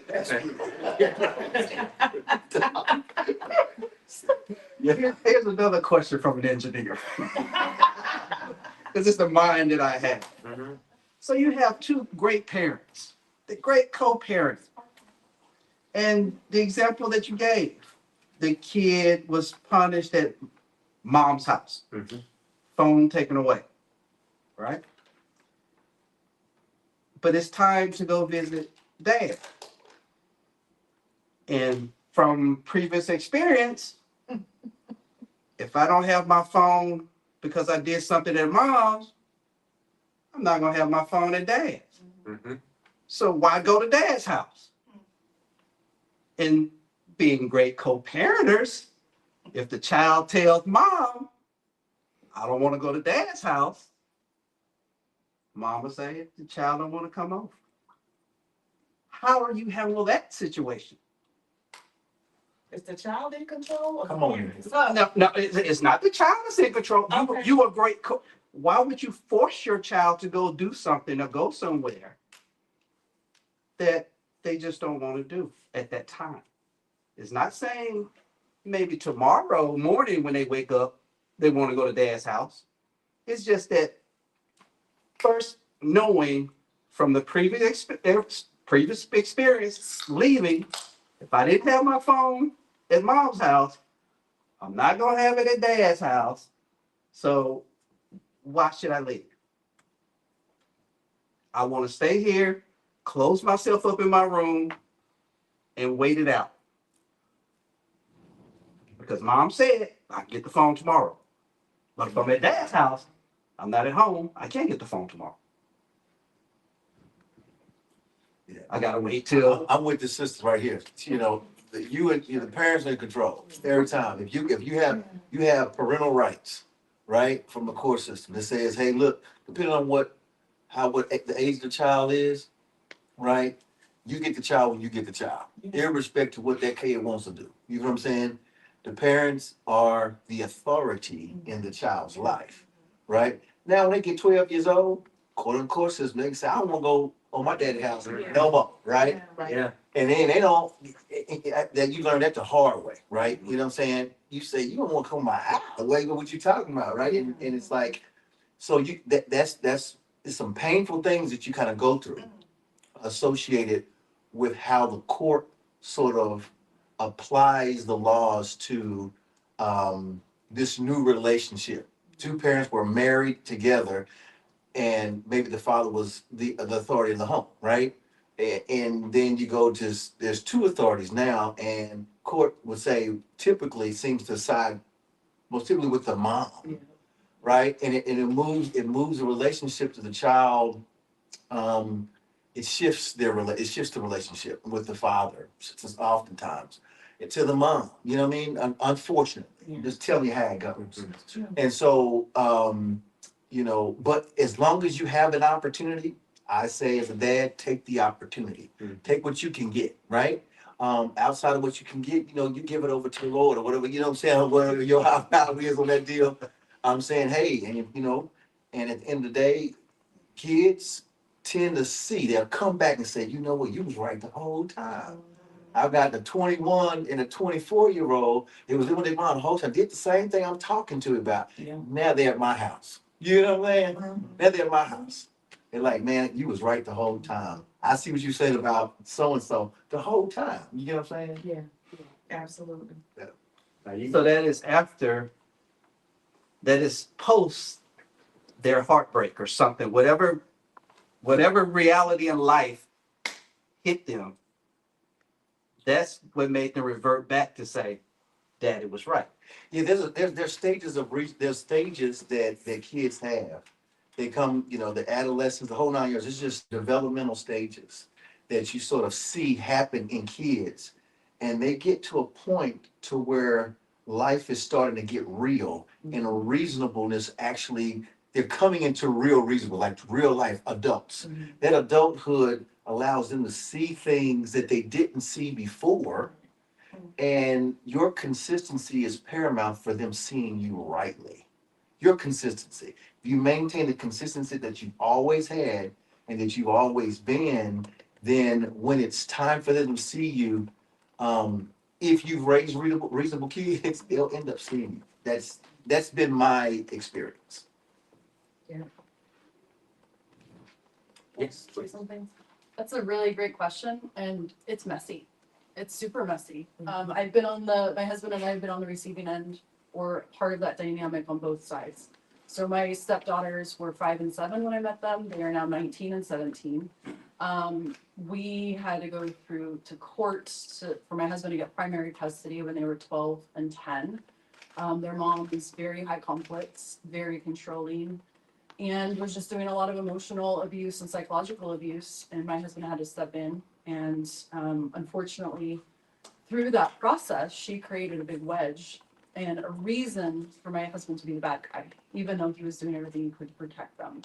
So through that process, he became a target and an easy scapegoat for his ex-wife to pin him as the bad guy, even though he's doing the exact. And so there were times when my stepdaughters would be at their mom's house and she'd be bad-mouthing him, and it would be time for them to come to our house, and they didn't want to.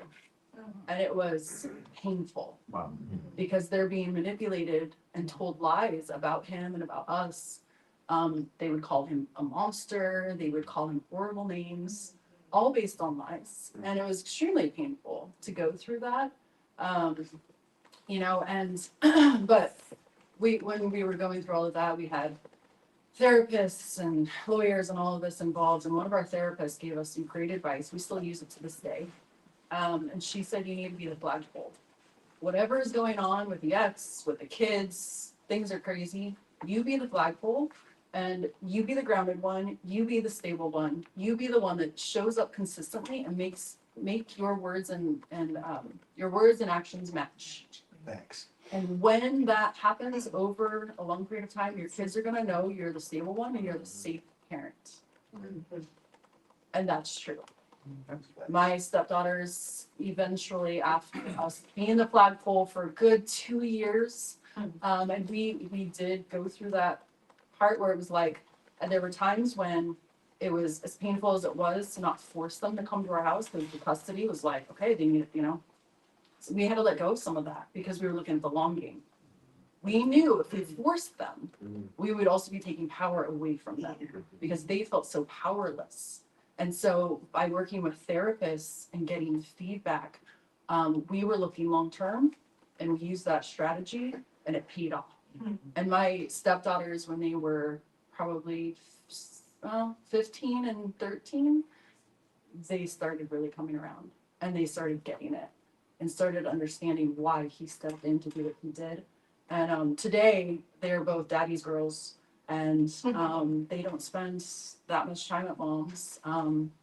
And they have an amazing relationship with my husband. And I'm so grateful that we were thinking long-term and we were using strategy and getting help from people who have been through it. Because it is painful and it is messy. It is so messy. And transition days are something that I don't think gets talked about enough. Transition days are freaking hard. It's hard on everybody. Either whether they're coming to your house or whether they're going to the other parent's house. It's emotionally taxing. And my stepdaughters, when they were going back and forth, we do a week on or a week off, that kind of thing. And we just knew on transition days, there was a free pass in our house. You could be a pain in the butt and you could be whatever you were gonna be, meltdowns, attitude, whatever. We just chopped it up as transition day. Because it's exhausting and emotionally taxing for everybody to transition to a new space. And so that's just another piece of it, but it's messy. Messy, very messy. Yeah, but out of all fairness to the kids also, I didn't change my perspective until I read this book called The Social Animal. And it was about two kids who eventually married. They came from two different backgrounds. One of them was the husband or the boyfriend at the time was from a more affluent, wealthier background. The lady was from a co-parenting household, mixed Chinese, and her dad was Spanish and Filipino. So she had to go to the Chinese household and very strict, very, very, very strict rules. And when she was able to go to her father's house, they were partying. Her father had a drinking problem, but they had fun. They were partying. The family was fun, barbecue, all of this stuff. So what I realized after reading that book was that the kid actually has to become a different person when they go to the other household. So as a result of that, when going back to the punishment phase, I tried it a couple of times when his mom punished him and then sent him over there and don't give him his phone, don't do that. That was too much for me. So what I told him was, if you do something to get yourself punished, you're gonna stay over there because I'm not finna manage your mama's punishment. You know, if I punish you, your mama don't honor mine. So we're just not gonna do it. I'm gonna do mine, she gonna do hers. If you're on punishment, you just can't come. When you're off of punishment, you can come. And guess what? He stopped getting punished because he wanted to come to my household because there was more freedom. So, I realized quickly that the kids have a role to play, and theirs is a lot more difficult because we could do whatever we want. We could switch up until you get lost or whatever, because we're grown up. But when someone has to split their personality, even a grown up, it's very difficult to maintain. No, thank you for sharing. Wow. Oh, you guys, I like you're talking to me though.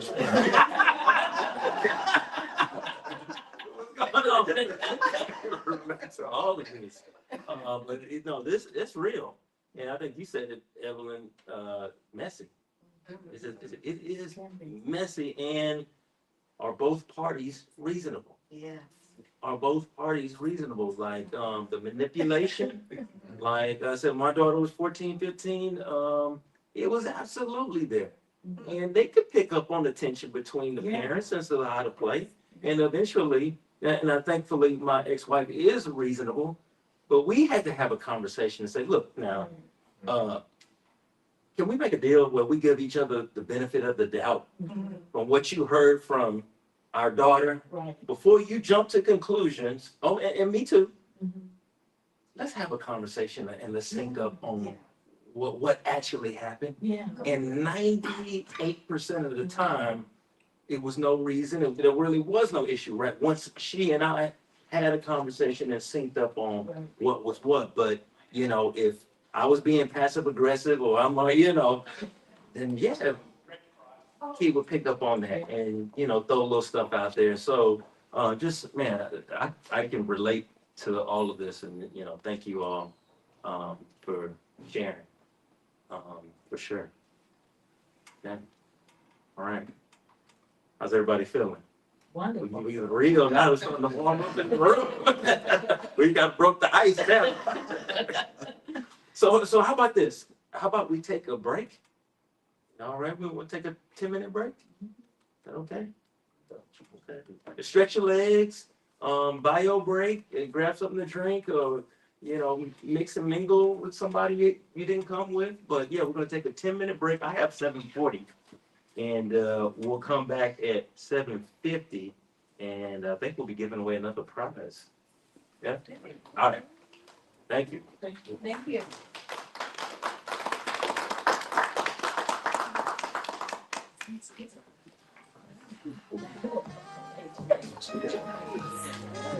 I'm done. That's It's about one. what's it say?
Okay, right? Real communication on every level.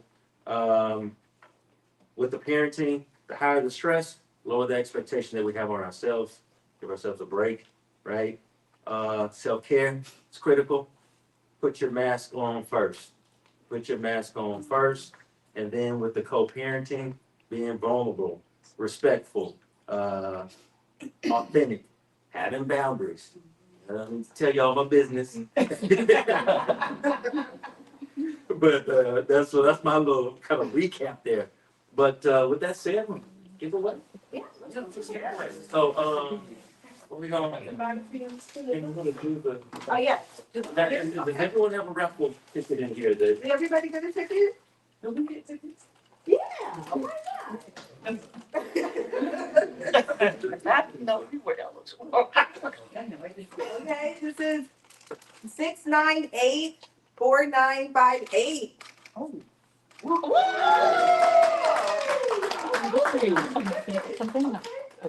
So. Okay. So you can, okay. It's a goodies from Norfolk. Congratulations to you. Thank you. Okay. We'll do one more. Okay, yeah, I'm feeling it. Not the last one, but we'll do one more before. Yeah, one more. Okay, okay.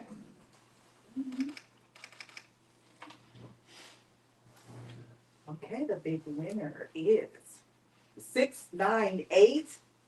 Is this 698-4960. Zero.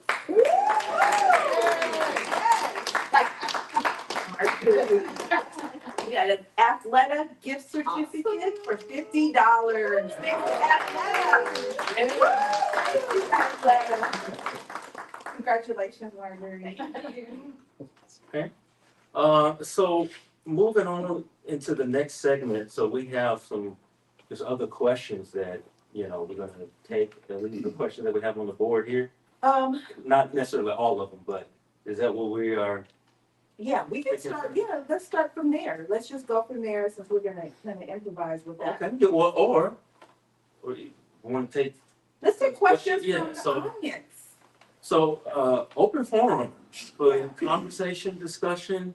Does anyone have any questions for any of our panelists? Yeah. Or just something for everyone in the room to discuss? Did Yes, sir. you have a program for like parents who were like incarcerated? Like my niece have like prison in the pipeline. So I was wondering, did any one of you guys support anything or have counseled anyone with a situation like that? That's a good question, and that's an area that often gets neglected.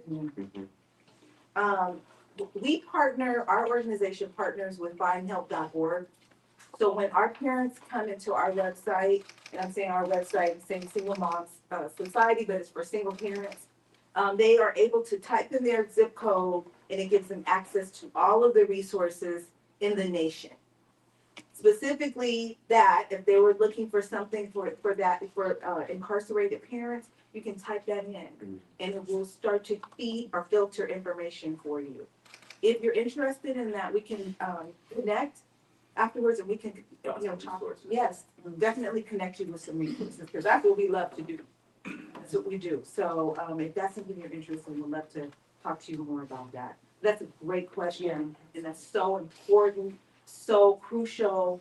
There's a lot of parents co-parenting in those types of situations too. And it's a very unique, complex type of situation.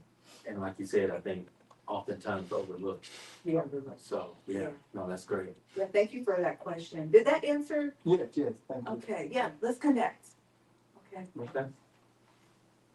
Any more questions? Panelists, y'all just left me. Okay. They got food and bed. They held on you. Y'all held on.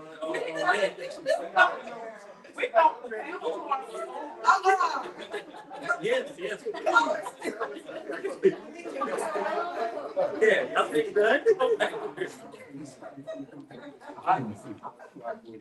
I have one for Mr. Darius. Yes, sir.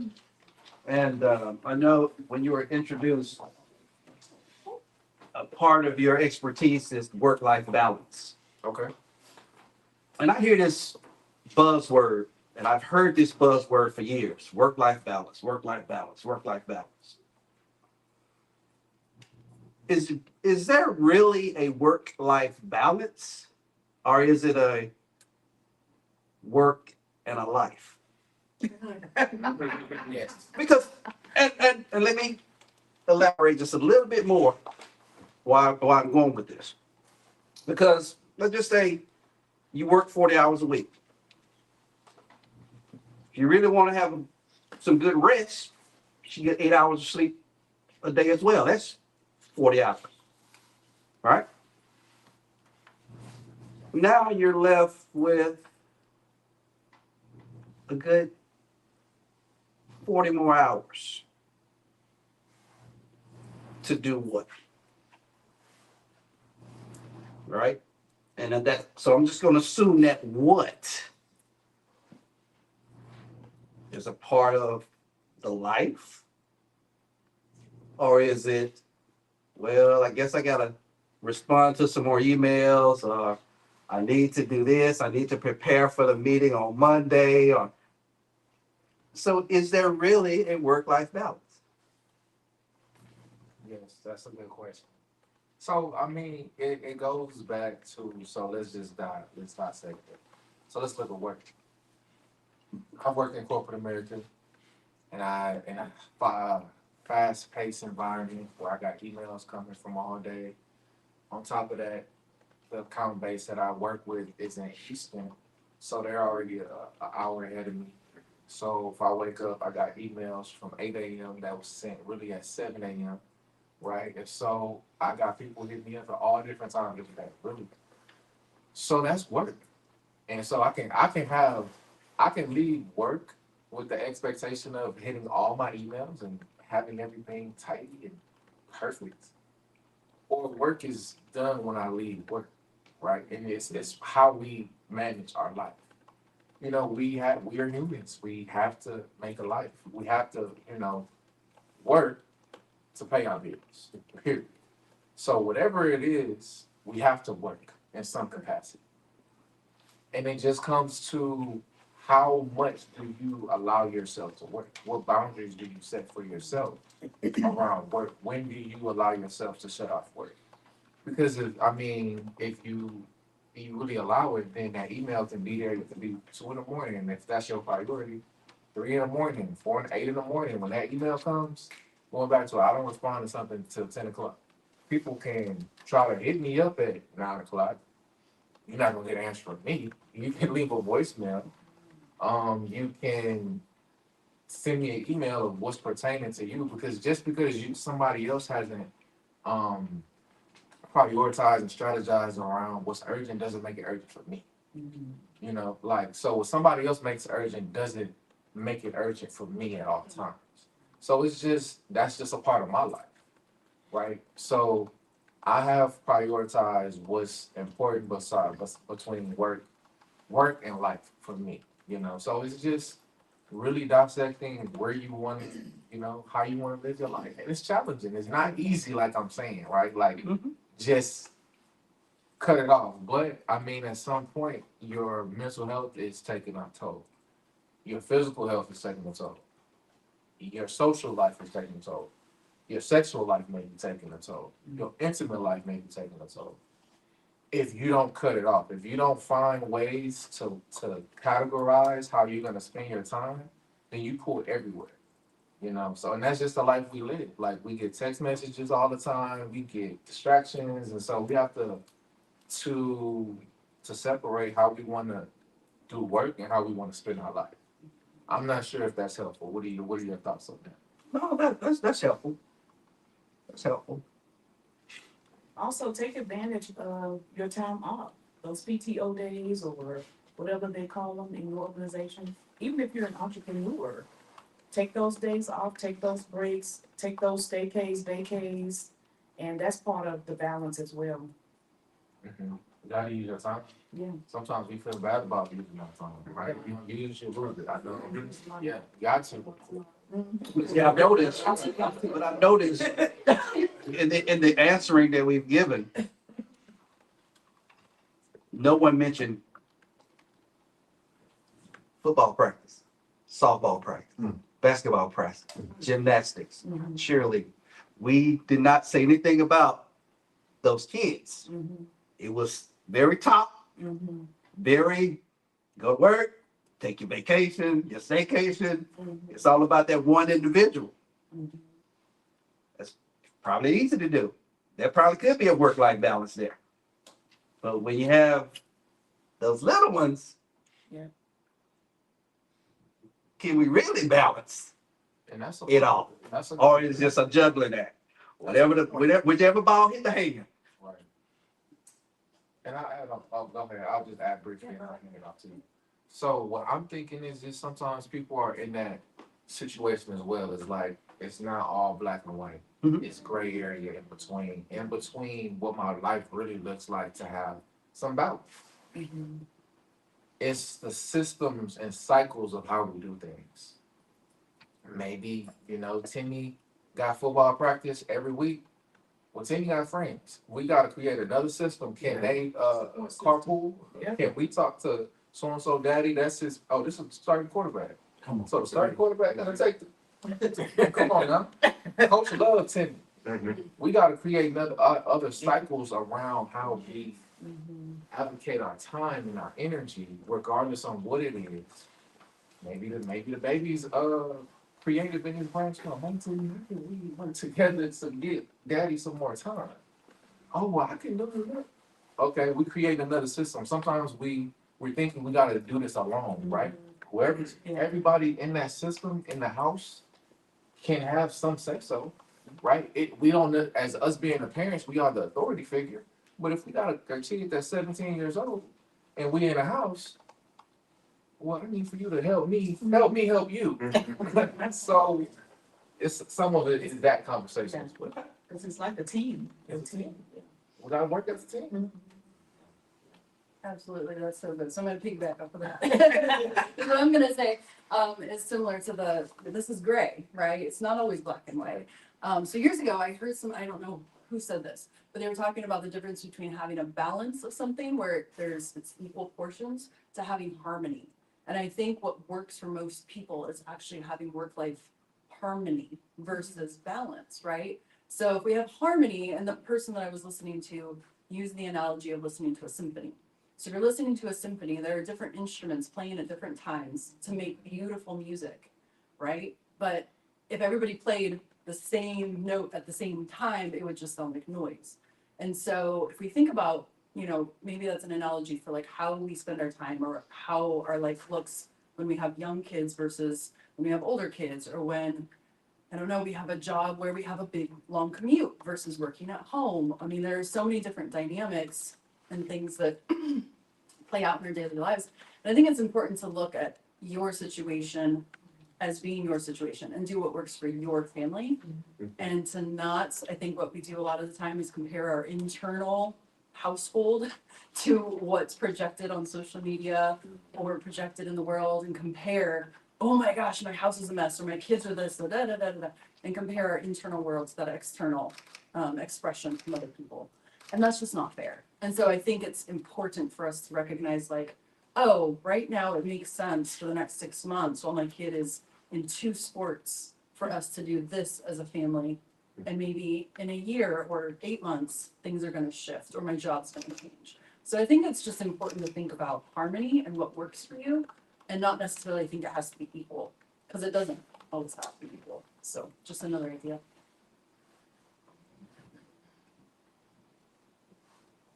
That's great. That's great. Yeah, I like what both of you guys had to share there, because ultimately it's about what works best for your household. And then you mentioned the social media too, or just depending on the times of society, what the perceptions are of, their kids are in 5 sports, my kids are gonna, and that's not necessarily the case, depending on what my home situation is, how much time I have available. Maybe it's not financially feasible for me to have you in 3 sports. Maybe I can only afford 2. It's definitely important to, factor those things into the equation? I wanted to say that, something that, that I utilize, what you talking about, there's a need bucket for parents that needs to be filled up in terms of this whole self-care, right? So I'm totally listening to what you're saying, Brother Darius. So, but I'll tell you, what I did as a parent, was find things that children can enjoy too, that I like to do as well, right? And so in other words, I found that, you know what I'm saying, if you have a kid in you a little bit, right, it works out well. If you ain't got any of this in you, you don't worry out. But I'm talking about if you got like kid like yourself, you like to go to Disney World, or you like to Marvel movies, or you like, you like the Incredible Hulk like that, you watch all the Incredible Hulk movies, and it's like, hey, kids, they like that you like what they like, right? And so in other words, your need meter gets filled up. It's a self-care component, but it's also incorporating them with stuff that you like. So in other words, you pick the stuff that you like. Now, if you don't like Pokemon, I don't like Pokemon. So I'm not gonna even suggest Pokemon. But look, all Incredible Hulk, I always like Incredible Hulk ever since I was a little kid, right? So I'm gonna say Incredible Hulk. So now we all like Incredible Hulk. You know what I'm saying? You got my point? So it's those things. I like going to theme parks and riding roller coasters, or without my kids. If I never had any kids, I like that anyway. So I'm saying, let's go to theme park and ride roller coaster. My need meter's getting filled up as well as theirs. You know what I'm saying? So that's a part of my self-care. I'm incorporating what I want to, but inviting them into what I want, almost directionally. That says this gives me joy, it might give you joy too, right? And we're not in the house, right? We're not sitting at home chilling, right? We at the theme park doing what I want to do, and you just tagging along in my mind. You got my point? That's the way I played it. That's the way I played it. I love that. That's your harmony. Yeah, that's my home. I'm doing what I want to do. You just get to come along. You know what I'm saying? I like that. Yeah. Kim? Yeah, I just wanted to piggyback on that. I think that that's so important for parents to think about themselves in that, but you can still accommodate your children. And when you were sharing that, I was also thinking about specifically one thing specifically I did with my children when they were little. I wanted to still go to restaurants and stuff. I still wanted to go out and dine. And I used to see people out with their children, and the children be running all amok and stuff. And I said, no, we gonna have to work something out with this, because I still want to go and do these things, even as a divorced single mom. And I don't want to just go to McDonald's, and I don't want to just go to Chick-fil-A. Nothing against Chick-fil-A, but I wanted to still go sometimes to nice restaurants. So what I used to do with my children, I wrote an article about this on Medium. I would pretend like I was their maitre d' at home. I would get candles. I would have a full-on spread, and they just loved her. They were little. Janice, remember, they were little when I met her. They were little ones, and they would sit there and just enjoy it, And I'd have the little thing on my arm. But when we would go out to that restaurant, that carried right on over there. They would just enjoy it. They said, wow, people would stop us. Oh my goodness, look at your kids. Oh, they're amazing. And I was like, yeah, this is what we do, because mom still wants to be able to do this. And I don't want to have to just, not do it, because it's a form of self-care. Like you said, the areas, right? I like to eat a little bit, in nice places. And I don't want to exclude that, and it helped my children as well now, though they're young adults and they still like the restaurants, but they got their own money now. So I love that you talked about you don't have to abandon that. Nope. Right. You just bring them in. I love you said they tag along. I'm roller skating today. You ain't lying. Oh, he ain't lying. We're riding go-karts today. It's really for me. No, that's great. That's great. Okay. Another question. I'll take something from the board. How about that? Let's see. I'm gonna take number 2. What's the best parenting advice you've ever received, or you ever received? What's the best parenting advice you ever received? Anybody?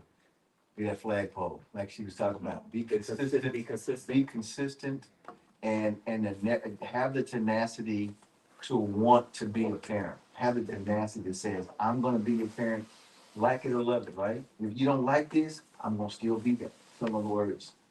That stick to itness to being a parent is what kids ultimately appreciate.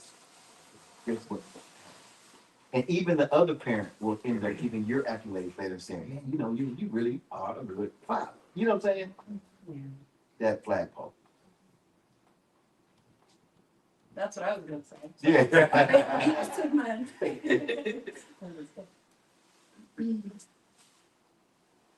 The best advice I ever got, and it's actually kind of in the vein of what we were talking about earlier about,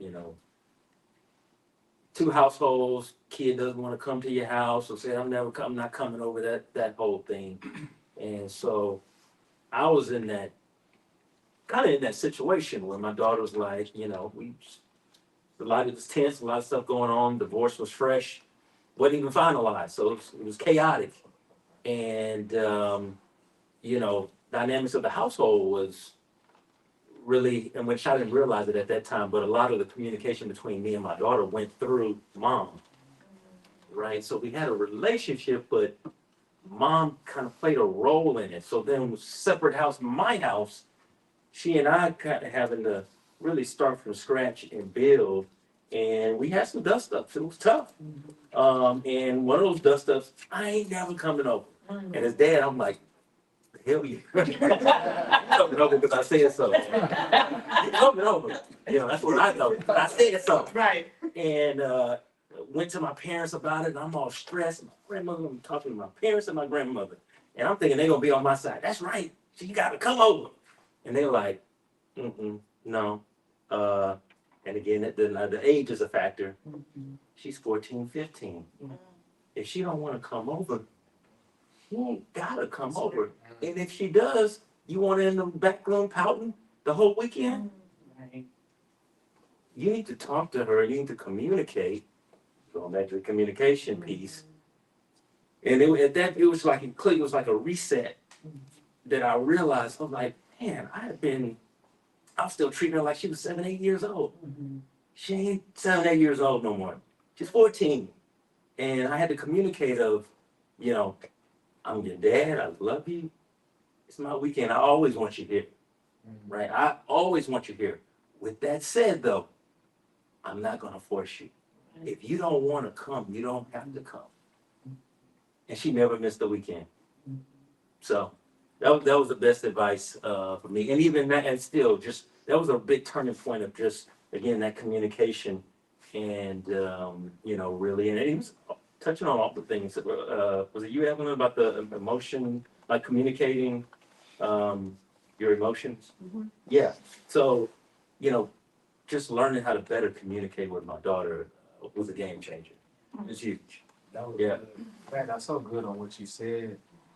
Because for one, you spoke to it compassionately, right? And I could tell even when you conveyed that message that it hit.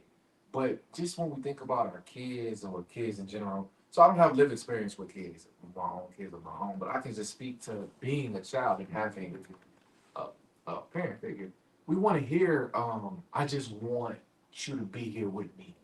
We want to hear that from our parent, our guardian, anyways. So I think that's a huge part of it. Of going back to, I was like, what was our one word attachment? Secure attachment. It's the research shows, I don't want to be on research, but you only need, I want this to be encouraging when I say this, if it's one nugget you can take from me. Because sometimes we feel like, how can we do our best? How can we make sure we're molding the people we love or our kids? So 1/3 of the time, if we are in tune or attached, 1/3 of the time, that's what they say, all that matters. So 1/3 of the time of our lifespan of a person to create a secure attachment, it only takes 1/3 of the time. Right? So just showing up, having a conversation. I want you to be here. A person say that to you one time, you ain't gonna never forget. Like you said, she has never changed her mind on that. Her emotions change. Your words and empower the emotion in her that she needed to hear from her parent. So yeah, that's just a good part that I appreciate hearing you say. I like to share it. My mom always told me to make sure that, when I raise my kids, to teach them how to forgive. Don't forget to do that. And also to show them that you can forgive. And so What was that last, say that last show part them again? that you can also forgive. Yeah, she can. And, I read, a quote from Gandhi recently that forgiveness is reserved for only the powerful. And, I thought about it, and I was reading the 48 Laws of Power about a guy who put a noose around his neck and said something, and the noose broke. So they took it as a sign from God, so they were gonna let him live. But the king, was about to sign his pardon, and he just thought about it. What was the last thing he said before, the rope broke? It's like, oh, Russia can't make a good rope. Go make a better rope. Make sure it don't break, or you're gonna be the one on the end of it. So I thought about it like the forgiveness and that pardon, like a king has, the power to put you to death, but he can also pardon you. So that's a form of forgiveness. And so, that's powerful. And so that's what came to my mind when I thought about it. And I had just learned that recently. And my mom told me that, like, when I was 9 years old. Mm. Awesome. Right. Okay, I think we do another giveaway. And we have, the second part of Alicia's video too, whenever. Oh, okay. So that could be a part of the segment. Yeah, so do we wanna run that now? Yeah. Yeah, let's go ahead and do that. So Alicia, has, some commentary, another segment. We'll take a listen and see what she has to share with us. Alicia, so happy that you're here with us. One of the questions that came in for you was, what's the best way to approach a co-parent who refuses to communicate or cooperate? Oh, very good question. One of the best ways to approach a parent who is refusing to communicate or cooperate is to invest in a parenting app, a communication app. And there are several, but two in particular that I think of are Our Family Wizard and Talking Parents. The beauty in having an app to use is, one, you will always have a trail. And what I mean by having a trail is always having something that you can go back to and look at to see what your communication has been.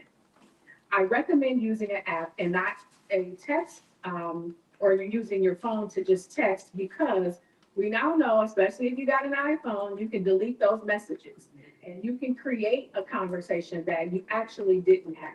So to safeguard yourself and make sure that you're communicating effectively, investing in a parenting app so that you're communicating effectively and authentically, and you have that paper trail, I think that's a really important thing to do.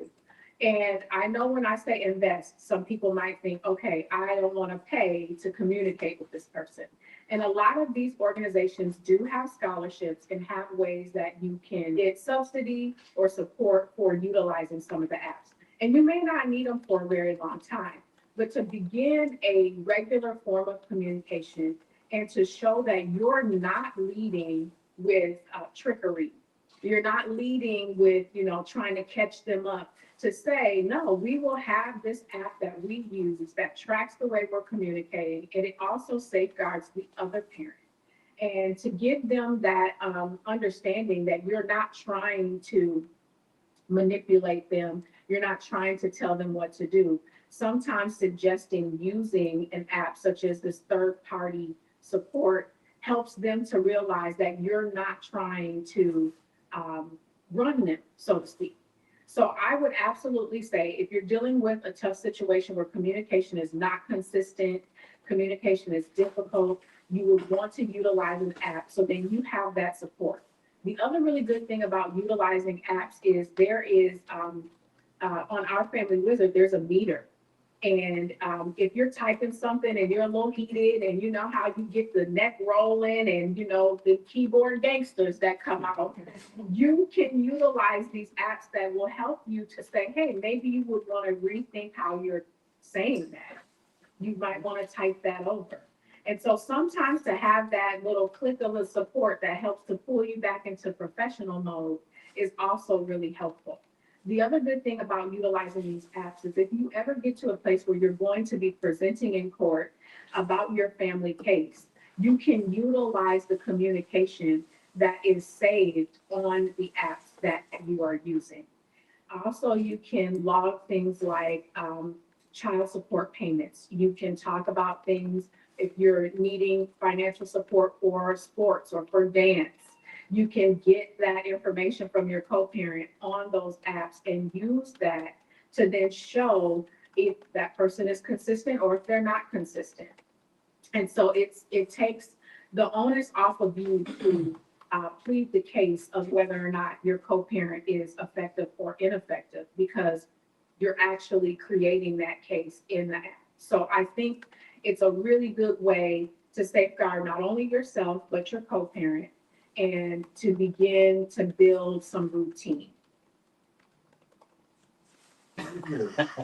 I had no idea. Hey, I got something that was, I got something on that. Okay, let's hear it, man. It's new information for me. Now, coming from an individual who has written patents for those type of devices, that breaks my heart. Because it seems as though she was presenting the AI tools that we have written to use as evidence of a communication.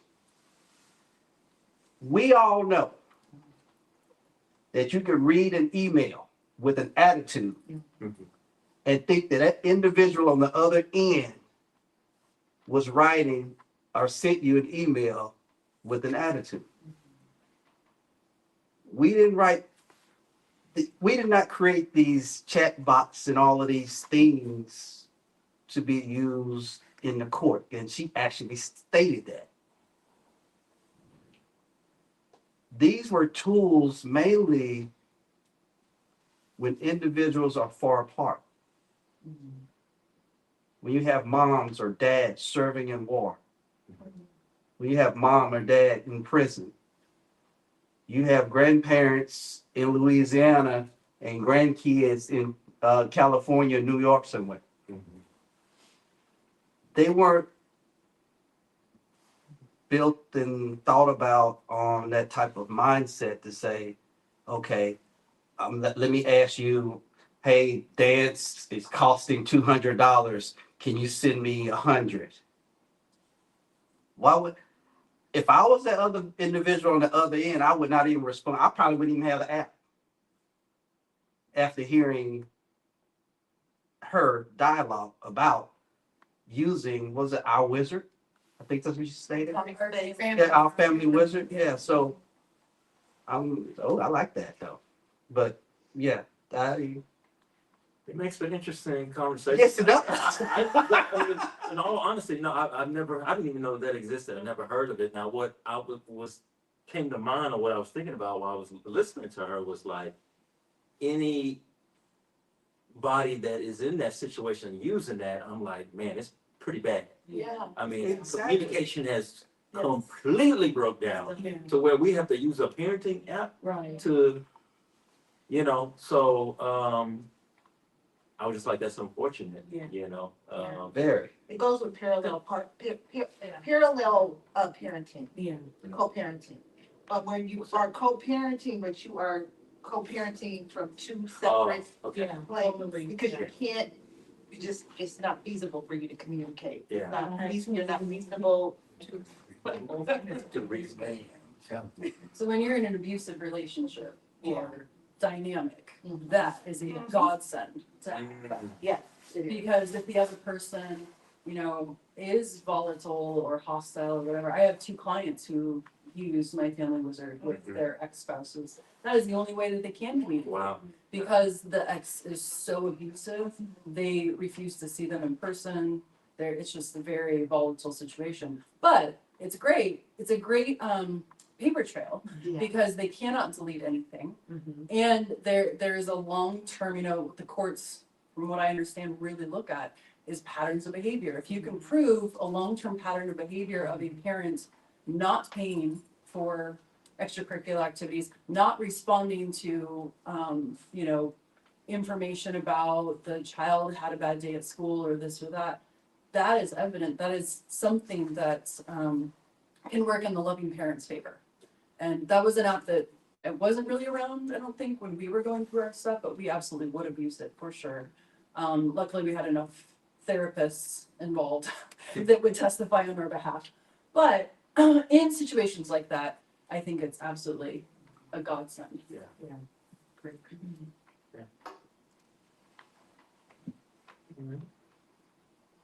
But we use, on the average, 80% of parenting is AI. What?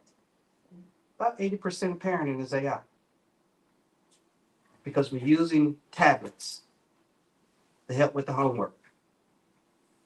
We're using watches, smart watches to do this. We're using our iPhones to do this for the kids. That small 20% is the very small conversation, sitting at the dinner table together, walking outside together, getting clothes prepared with the kids. It is a very small percentage of parenting that is actually happening. We have allowed, and then I'm guilty of it, because I write the patents, have allowed AI to parent the kids today. If you don't know differential equations, what are you going to tell your kid to do? Go look it up. Go Google it. If you don't understand the calculus, Cal 1, Cal 2, Cal 3, you want them to go do it online. Find something online to help. So we have allowed technology to enter our world and rule our world.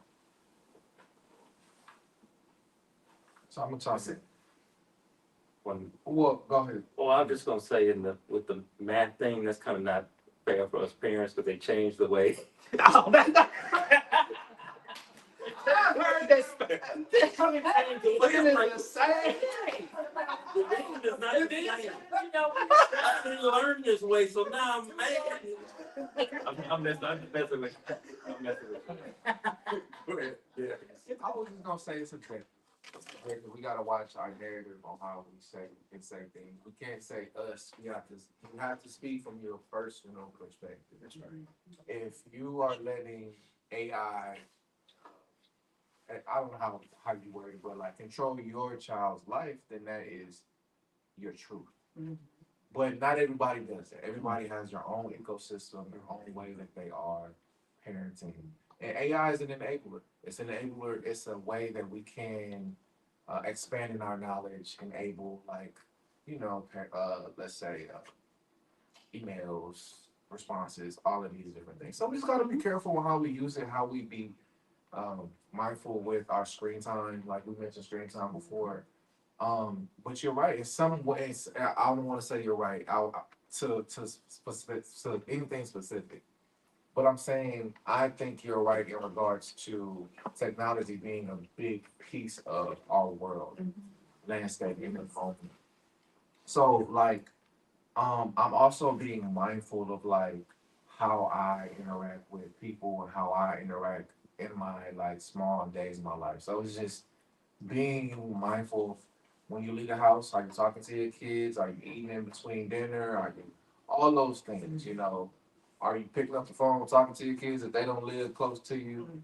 However, we're going about our life, we have to take ownership of how we live our life.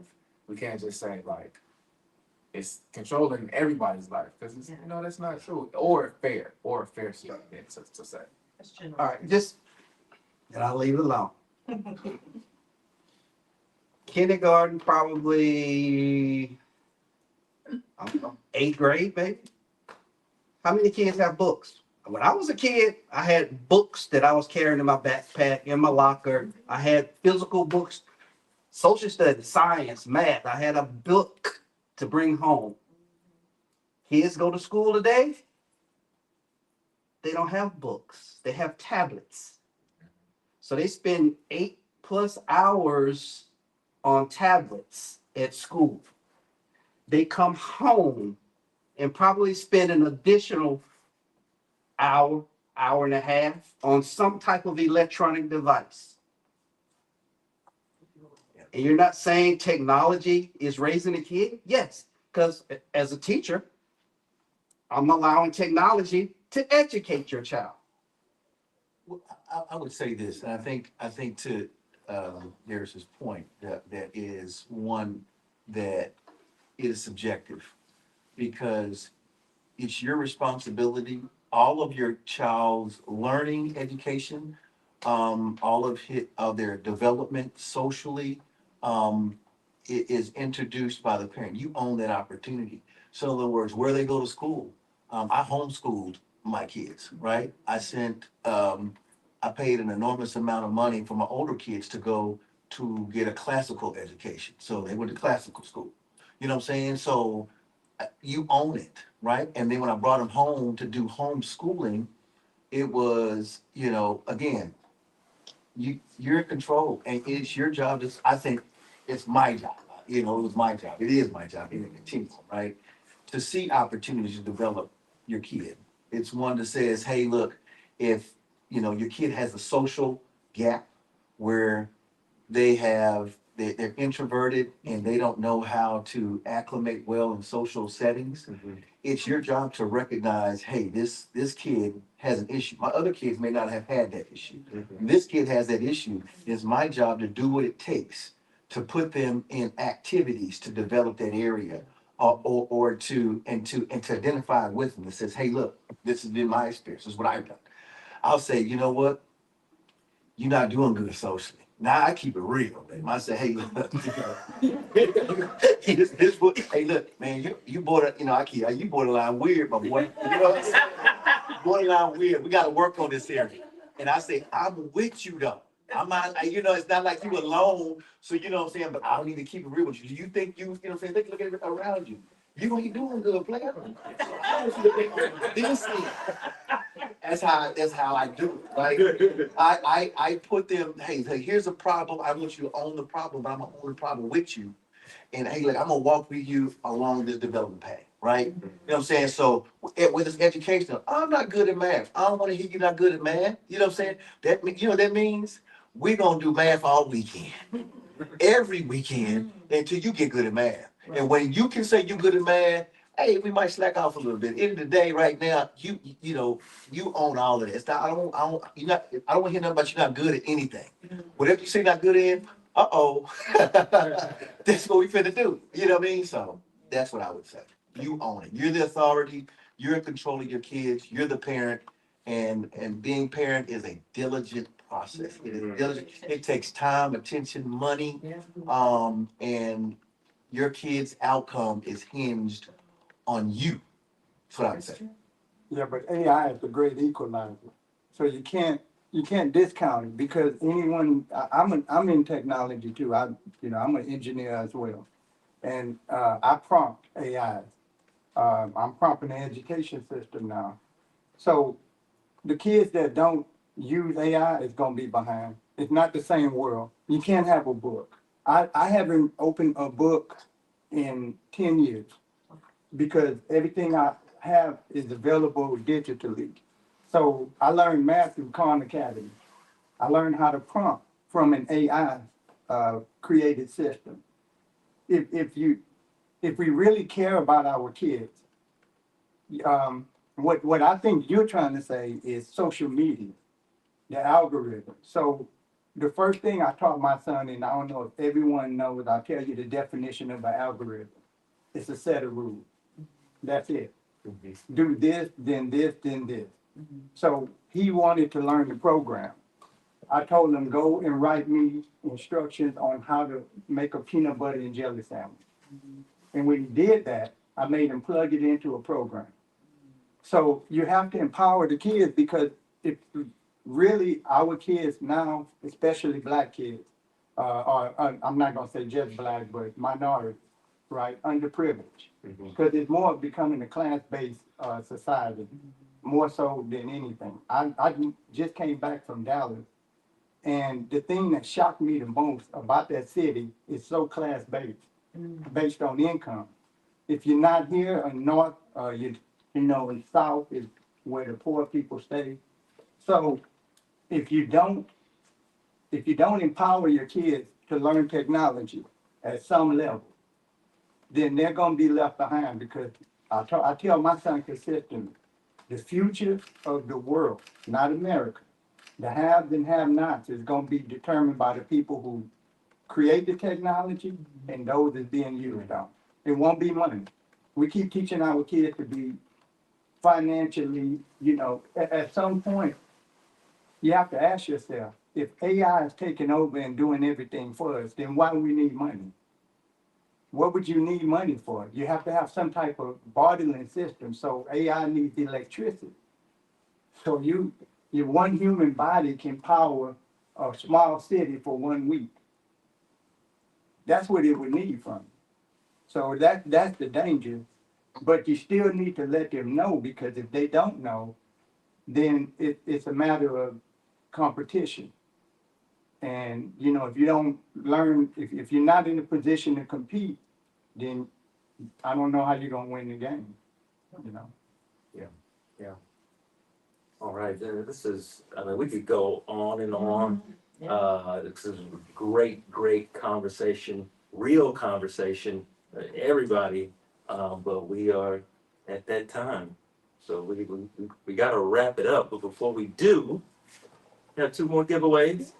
Yes, 2 more giveaways, so we're gonna do that, and then I just kind of have some closing remarks, and then we'll wrap things up. Is that, I said? Yeah, this was awesome. This was just, I mean, what can you say, right? It just leaves you really thinking, this is what the vision was about, really. Watching you talk and communicate and share, and then other people, you know, chiming in. It's a beautiful, very synergistic. It's truly a blessing. That's what I have to call it, but it is. It's a blessing, and I'm so grateful for this space. I know this is not our full-on conclusion. I just want to chime in. I mean, you know. That's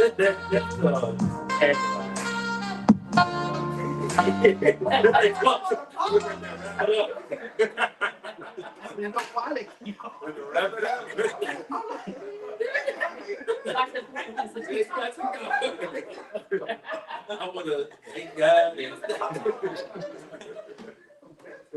thank me, Mama. You gotta go home. Don't y'all mind me. I'm crazy. I'm silly. Don't mind me. Okay, we got. Oh, we only have one. No, it's 2. It's 2. Okay. Yeah. So Okay. yeah. All right. So I Go ahead. ran. This is. Well, no, this is not the grand. Oh yeah, this is the $50 gift certificate for Athleta. And if you haven't been to Athleta, they are absolutely incredible. Their clothes are phenomenal. I'm not just saying that because y'all are. Really, it is just I've had a long affair with Athleta. I love Athleta. So with that said, 698-4957. That's me. Yay! There you go, guys. Thanks and congratulations. Yes. And before you leave, those of you who got giveaways, please, if we can get a picture of you so we can send it to our sponsors, they really like to see that. So we appreciate you for that. Congratulations. And then we got the last one in here. Now this is for the grand prize dinner for 2 at The Fairmont. Fairmont $200 dinner for 2. Really, and you haven't been to the Fairmont Review? Their food is chef's kiss. It's just amazing. Beautiful. So thank you. Fairmont isn't here, but thank you for that. So let's see. Right. You're winner of this. All right, 6984-959. They have to be here. So- Last four digits 49. Is that-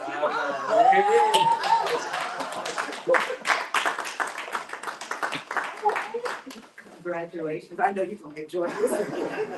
Thank you. Thank you. Awesome, awesome. So, congratulations to the winners. This is, y'all know, but we talked a lot about just leading up to this. And again, you talk about something that's one thing, but then to see it in reality is a whole nother experience in a good way. And so just want to take this time out to thank our panelists, right? We give them your expertise and insight. Our volunteers, are you volunteering for this? Can you stand, please? Thank you. Come on, yeah, back there. Come on now. They said everything perfectly helped. They were right here. They had my back. I was like, what was I gonna do if I weren't here? So, I mean, I'm coming home with me tonight. Once again, our sponsors, United Way, South University, Nordstrom, Athleta, JJB Enterprise, Fairmont Hotel. So big brothers, big sisters. And thank you all. So much appreciate this. Y'all, this is the first one of the singles combos in community. So we ask you all to stay plugged in, stay just tuned into the website, the social media, for the next event that's coming up. And this is just the beginning. Yeah. And I said it earlier, and I'm gonna say it again because it just really stuck. But I think you said this, but hear from each other. We're gonna hear from each other. It's like a tagline or something. Yeah. Because again, we just don't. Or I'll speak for myself. I don't get enough of this. Yeah. So we need to hear from each other Mhm. more often, Yes. and in this environment, Yeah. right? And it's not who's this? Who said the gangster? She did. Alicia. What's it called? Oh, yeah. Oh, no, she said it. Okay, yeah. So yeah, ain't nobody behind the laptop talking trash and popping balloons and people getting crapped on. So the algorithm, all this crazy, right? So respectfully, we were able to come in this room and have a real conversation about real things that we are all dealing with on some level. And I think that's a big part of what life is about in building community. And I know that's one of the things you want to accomplish with this. So I appreciate the opportunity to come host. And yeah, do you have any closing remarks before we wrap? I want to thank you. I want to give him a major applause because he is just an amazing sport. First of all, he whatever he does, he just does it well. And you came up to the plate and you showed out, and I can't tell you how much I appreciate you taking the time. We've had conversations, we've been planning, we talked about his amazing business. So you're going to be following all of these folks that are doing incredible things outside of this. But the fact that you bring the energy here and we all combine and we all join, it's a beautiful thing. And I really want to just express my appreciation for your taking the time. You could be anywhere right now in your snuggly beds with your blankets and cozy socks. You could be anywhere, but you're here. And I don't take that for granted. I don't take that for granted. And I hope that each person walks away with something. I know a lot of you want gifts. But I hope that you walk away with something, whether it's just a new thought, whether it's just a new aha moment, epiphany, whatever the case being, I hope you walk away with something. And also the connection, right? The connections here. And this is something we're going to keep going. We're going to keep doing. But in between time, we want to build a community. We know it has to start here. We've been doing everything so virtually from the pandemic. We want to get back out and start doing things together. That's right. Right? Because that's what it's about. Like, you don't on the computer. You don't get this with the AI, right? This is the real conversations that need to take place in the community. And I'm passionate about it. I was gonna be here by myself if I didn't. Because I believe in it. It's at my core. It started with my parents doing it. I saw them doing the work. It's a ministry and I love it. And I'm so glad that all of you were here and a part of it. So thank you. Thank you to all of you, from the videographer to the DJ over here, to Athleta, and all of you that came out and were a part of this. We look forward to staying connected with you. Thank you. And tell somebody. Yes. That's what financial literacy and education and so forth. So get some snacks, take some goodies with you, and want to take your pictures before you leave too. Any comments or takeaways that you want to share before we wrap up anything? Thank you for inviting me.